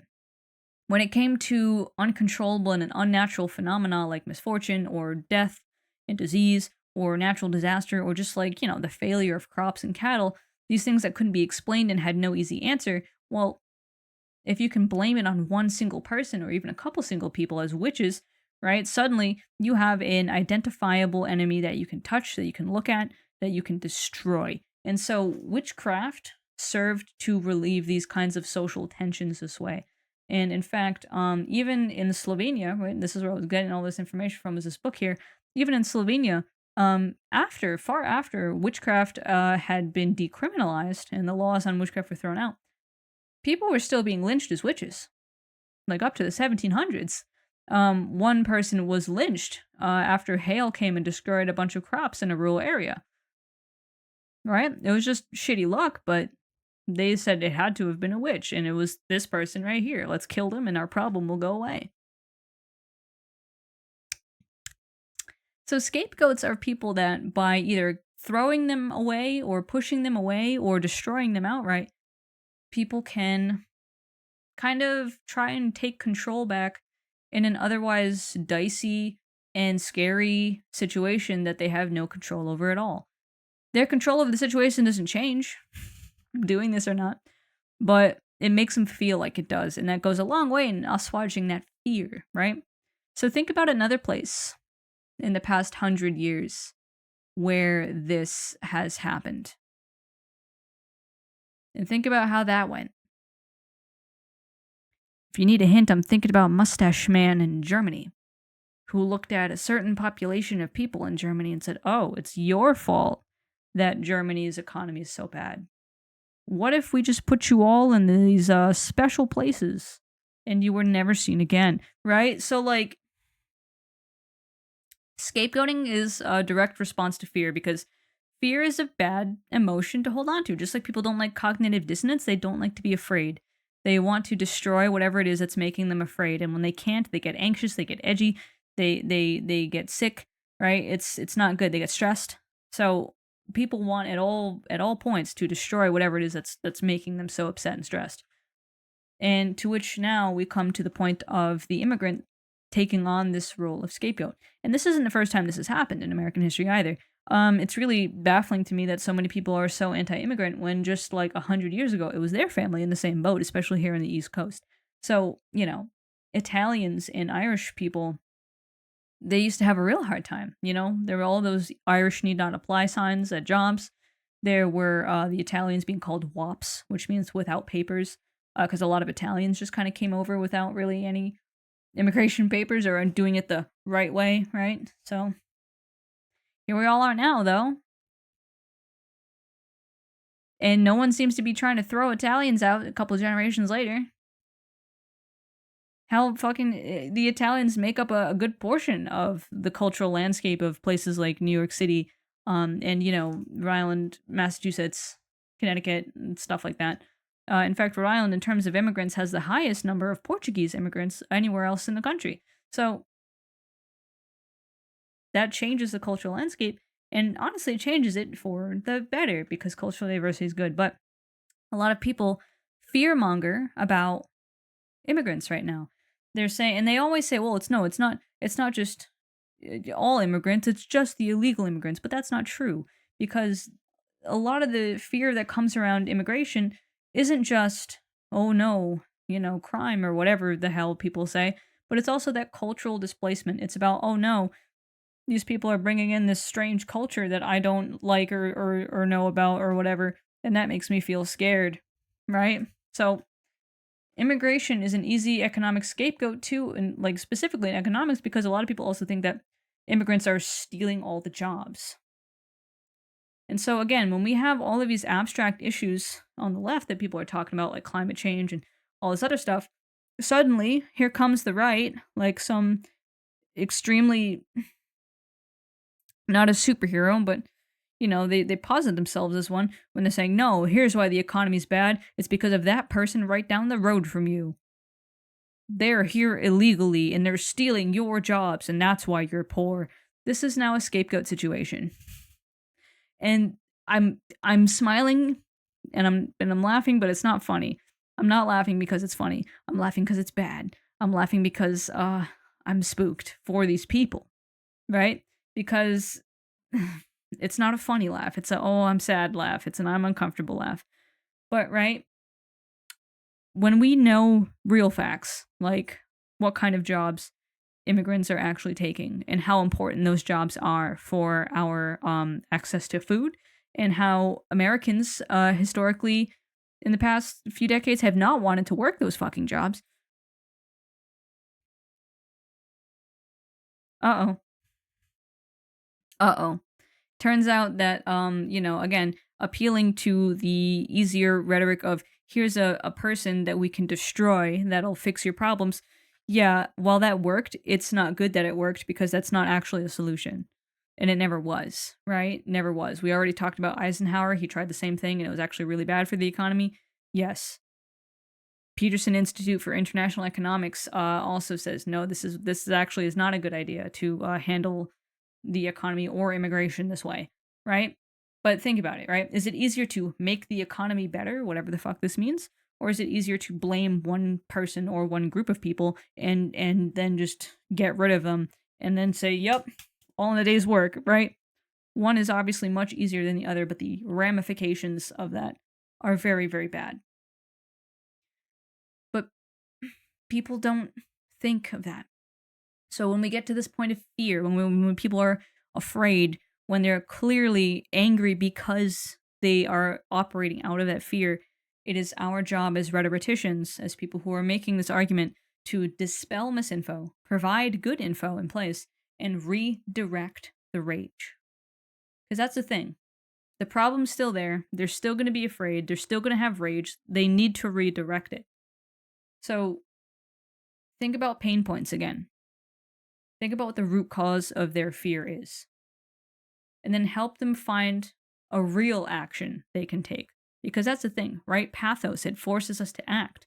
When we feel scared, when we feel angry, when we feel excited, we want to do things. So give them something to do that's actually helpful. Say, hey, how about we instead, make some moves against these companies that are, sitting here and exploiting these immigrants for these low wages because they're the ones that are really doing this kind of stuff. I know people in real life who do stuff like this, and it's ridiculous and it's hypocritical and it's terrible, but it's also like, yo, why are we angry at the immigrant and not at the boss that's clearly exploiting them, right? Why are we angry? It's the same thing also when people say wages, like they'll be like, well, why should someone working at McDonald's get $25 an hour when EMTs only make like 22? And it's like, well, why are you angry at the person at McDonald's and not whoever the hell is suppressing these wages? Absolutely, an EMT should be making more than someone working at McDonald's. So their wages also need to go up, right? All these things that people are angry about because they need some obvious villain to fight against. You just want to help them kind of switch them out with the right villains. Right? You need to give them a place to redirect their anger and their focus. Because if you give them nothing to do, that's just going to take all that anger and fear and make it fester into hopelessness. That's also not going to get anything done. Pathos. When it comes to people who do not want to change their mind, pathos. Pathos, my friends. It is both the poison and the cure, unfortunately. So again, and to tell a story about this, about how fear turns the rational brain off, let me tell you about this person here, right? In fact, you can watch this. I just posted this on my YouTube. It was a live discussion that I had with formerly known as Christine McGuire, now Gwyn, the writer of this book, Escaping the Cauldron. I did an entire video tearing this book apart because the book was not good. But then the author reached out to me and said, yeah, I agree, this book was not good, and I wish I never wrote it. And I was like, whoa, we need to talk. And we did. And again, you can see all that on my YouTube. But she mentioned how the reason she had what she calls a Christian renegade, which I found really funny, is because she, despite all the stuff she knew and experienced and understood, despite all the stuff she learned, she got caught by her fear of accidentally leading herself and her kids to hell. And that's a big thing, right? Maybe okay, we're willing to gamble on ourselves and, oh, if I lead myself to hell, that was no one's fault but myself. But leading your kids too, right? That's a really big stumbling block, I guess. That fear that you're hurting someone else too. So, that got her to go back to Christianity, but she was telling how she still never felt right. She still never felt connected to it. She didn't even quite believe all the stuff she was saying at these talks, at these churches, even in this book. And eventually she did find her way back to paganism and witchcraft. And she now completely denounces this book that she wrote. And, everything else like that. So you can see more about that again in that conversation we had. But that's the power of emotion, right? That's the power of fear, is that everything you know gets just smashed by a fearful what if. But what if actually I'm wrong? What if none of this is right? What if all the facts I think I know aren't true? It's a bitch. Fear. It really is. But again, what form of rhetoric would best help a person caught in that? You already know the answer. If it's fear, pathos that got him in there, it's going to be like a little bit of logos, right? The facts, sure, but mostly it's going to be reassurance, pathos that's going to get them back out. Especially if it's the kind of fear that makes them blind to logos, blind to ethos, But that being said, there are still some people that won't agree no matter what you do, and I am one of them. When it comes to Christian witchcraft, at least, no one can tell me shit. Why? Not because I'm afraid of something, not because of anything else like that, but because I am not based out of pathos with this. I'm not based out of fear of what if I'm wrong. I am based in facts, stats, evidence, logos. And every single person who's ever tried to argue with me, their logos has not stood up. I've seen a lot of Dunning-Kruger victims in full force. And I've seen a lot of people try real hard to get me with pathos too. And try to get me with ethos, with the Bible, which I don't accept, because the Bible we know has been tampered with and edited and all kinds of things. But they'll try to hit me with the who are you to question this, but the church fathers, which again I don't accept the ethos of, because okay, yeah, they are church fathers, but they're still just men with ideas like anyone else's, and people have disagreed with them in Christianity throughout time too. But also, right, pathos of you're going to hell, you need to repent, you're even murdering other people by leading them astray, all these kinds of fear-mongering shit. None of that works. No one's ever convinced me. I've even gone out of my way again to read books like this one to see what people have to say, right? I'm not scared. I ain't scared. I'll go look at my opposition. I'll see what they have to say. But if it's contradicting the facts that I have, you lost me. Nope. When you start saying wrong shit, what do you expect me to do? Just throw out all of the knowledge I have? Why? Right? So, again, this is why I said sometimes you have to consider that your position might just be wrong. It's not like a sign of weakness to get pushback, and realize that, oh, I actually didn't know these things. Oh, I didn't realize this was a factor. Oh, I actually didn't have this piece of information that would have changed my mind a little bit. Oh, I didn't think about this, that, and then the other thing. I didn't put these two dots together. It's not a sign of weakness to realize actually that your points aren't the best ones. It's not a sign of weakness to accept that someone else had a better argument. And it should never have been. It's okay to be wrong. It's okay to not have no one has all the answers, right? Like, maybe one day I will find someone who blows me away and just shatters all I think I know. Who knows? But you gotta be willing to really consider the opposition. You can't just pretend to listen and then write off everything they say. You gotta really think about it, look into it, and then change your stance accordingly to the information that you get. That's how this works. It never should have been a friggin' football team situation where, you have to win no matter what. No. Sometimes you're just not correct, and that's okay. It means update it so that you become correct and then move on. This is why I make the jokes that Virgos are never wrong, right? Because when we are wrong, we update our opinion very quickly, and then we are no longer wrong. There you go. But when it comes to stuff like this, and still, right, if you've analyzed the issue and it's not an issue of education and it's not an issue of oh my god, why can't I say it? Bias and fallacy and all that, and it's not a case of fear, or even if it is any of these things and they still just won't listen no matter what, they just won't listen no matter what, then you know what? You got to start considering who's watching you argue now. If we think about the debates between Tim Waltz and JD Vance, up there on those podiums, they weren't trying to convince each other, right? There was never a point where either Vance or Waltz was going to look up and say, oh my god, you know what? You're right, and I'm changing my entire opinion, and my entire platform's going to change to reflect it. Like, that's never what was going to happen, because they're not trying to convince each other. They're trying to convince all of those people down in the audience that they are right or the other is right, right? So sometimes, whether it be, in the comments on freaking TikTok or YouTube or something, whether it be on a, forum or out there even in public, right, in those debate me videos, whether it's out there in public, whether it's even just in something that people can't respond to right away, like a website or a brochure or a TED Talk or something of some kind of video like this one even, you got to consider who's watching you.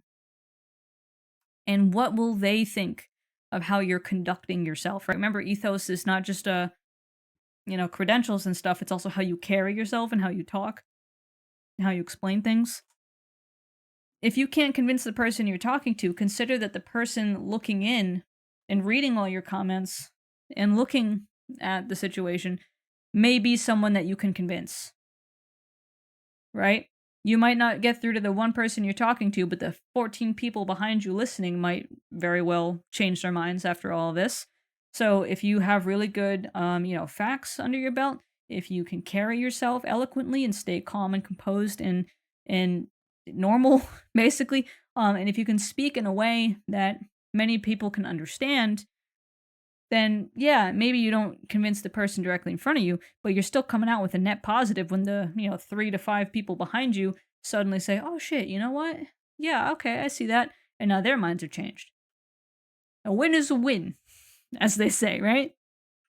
But ultimately, when we talk about rhetoric like this, it does kind of feel like this, or it does kind of feel like the person you're arguing with is that poor little bunny and you're just laying in wait with your little knife there. It does feel like that, doesn't it? But it's what you got to do, right? This is what it means to kind of debate. It means to get all your ducks in a row and be able to think on your feet and use these different strategies and these different types of rhetoric and, analyze your audience enough to be able to most effectively get your point across at any given time. So this will help you get some really strong arguments. Also, again, tailor your strategies. Know when to shift. If your audience doesn't respond well to one thing, okay, we'll switch. Start talking about a different thing. And also improve your knowledge on things that you care about, right? Because obviously, if you're going to argue something, you got to know about it. So you got to be able to make use of your sources. You got to be able to find sources to begin with. And also, when people inevitably come back around trying to convince you to join their side, well, you've got a lot more agency in that now. If you've, picked up on all this kind of stuff, you've got way more agency now to figure out, okay, is this person using fallacies on me? Is this person biased at all? Is this person just trying to go really hard on my heartstrings, trying to get me to be afraid? Are they trying to get me to get angry? Are they trying to get me to, feel some type of way and go run with that current? Are their facts and logic sound? Are the sources they're using credible? Right? When you're aware of all this stuff and you can question your opponent's motives and the quality of their argument like that, it's a lot harder to have the wool kind of put over your eyes like that. It's a lot easier to recognize bullshit by the smell and not just the sight, right? So hopefully this is helpful. But in conclusion, oh my gosh, my throat hurts. I've been talking for almost 3 hours. But this is kind of the basics of it, right? Again, I teach this shit like all semester long. This was like a very much a crash course in this kind of stuff, and this is not generally the way I teach it in class. You know, obviously I do this more spread out and more kind of gentle and neutral than this, but this is a good way also to get us talking about politics, which I do think needs to happen across all levels, including in colleges. It gets us talking civilly about it specifically. It gets us willing to, you know, stop shit flinging and actually sit down and recognize that the other side isn't the boogeymen that we keep trying to make them out to be, but in fact are just people with the same fears and hopes and needs as the rest of us, and that we just need to figure out how to get some fucking common ground and educate a little bit, right? And get people to stop blaming the wrong things for why their life is bad and all that kind of stuff. And it only happens if you're willing to talk to people and you're willing to be patient with them and help them and you know, show them what you know. So again, crash course of pretty much the entire of Rhetoric, but hopefully this helps. And I will see you guys next time in a different video. Until then, take these new tips and tricks and go on with them. On yonder. Alright. Remember, subscribe. Go on Patreon. Check out all this stuff here. And I will see you next time. Have a happy holidays. And enjoy the rest of this wonderful holiday season. See ya.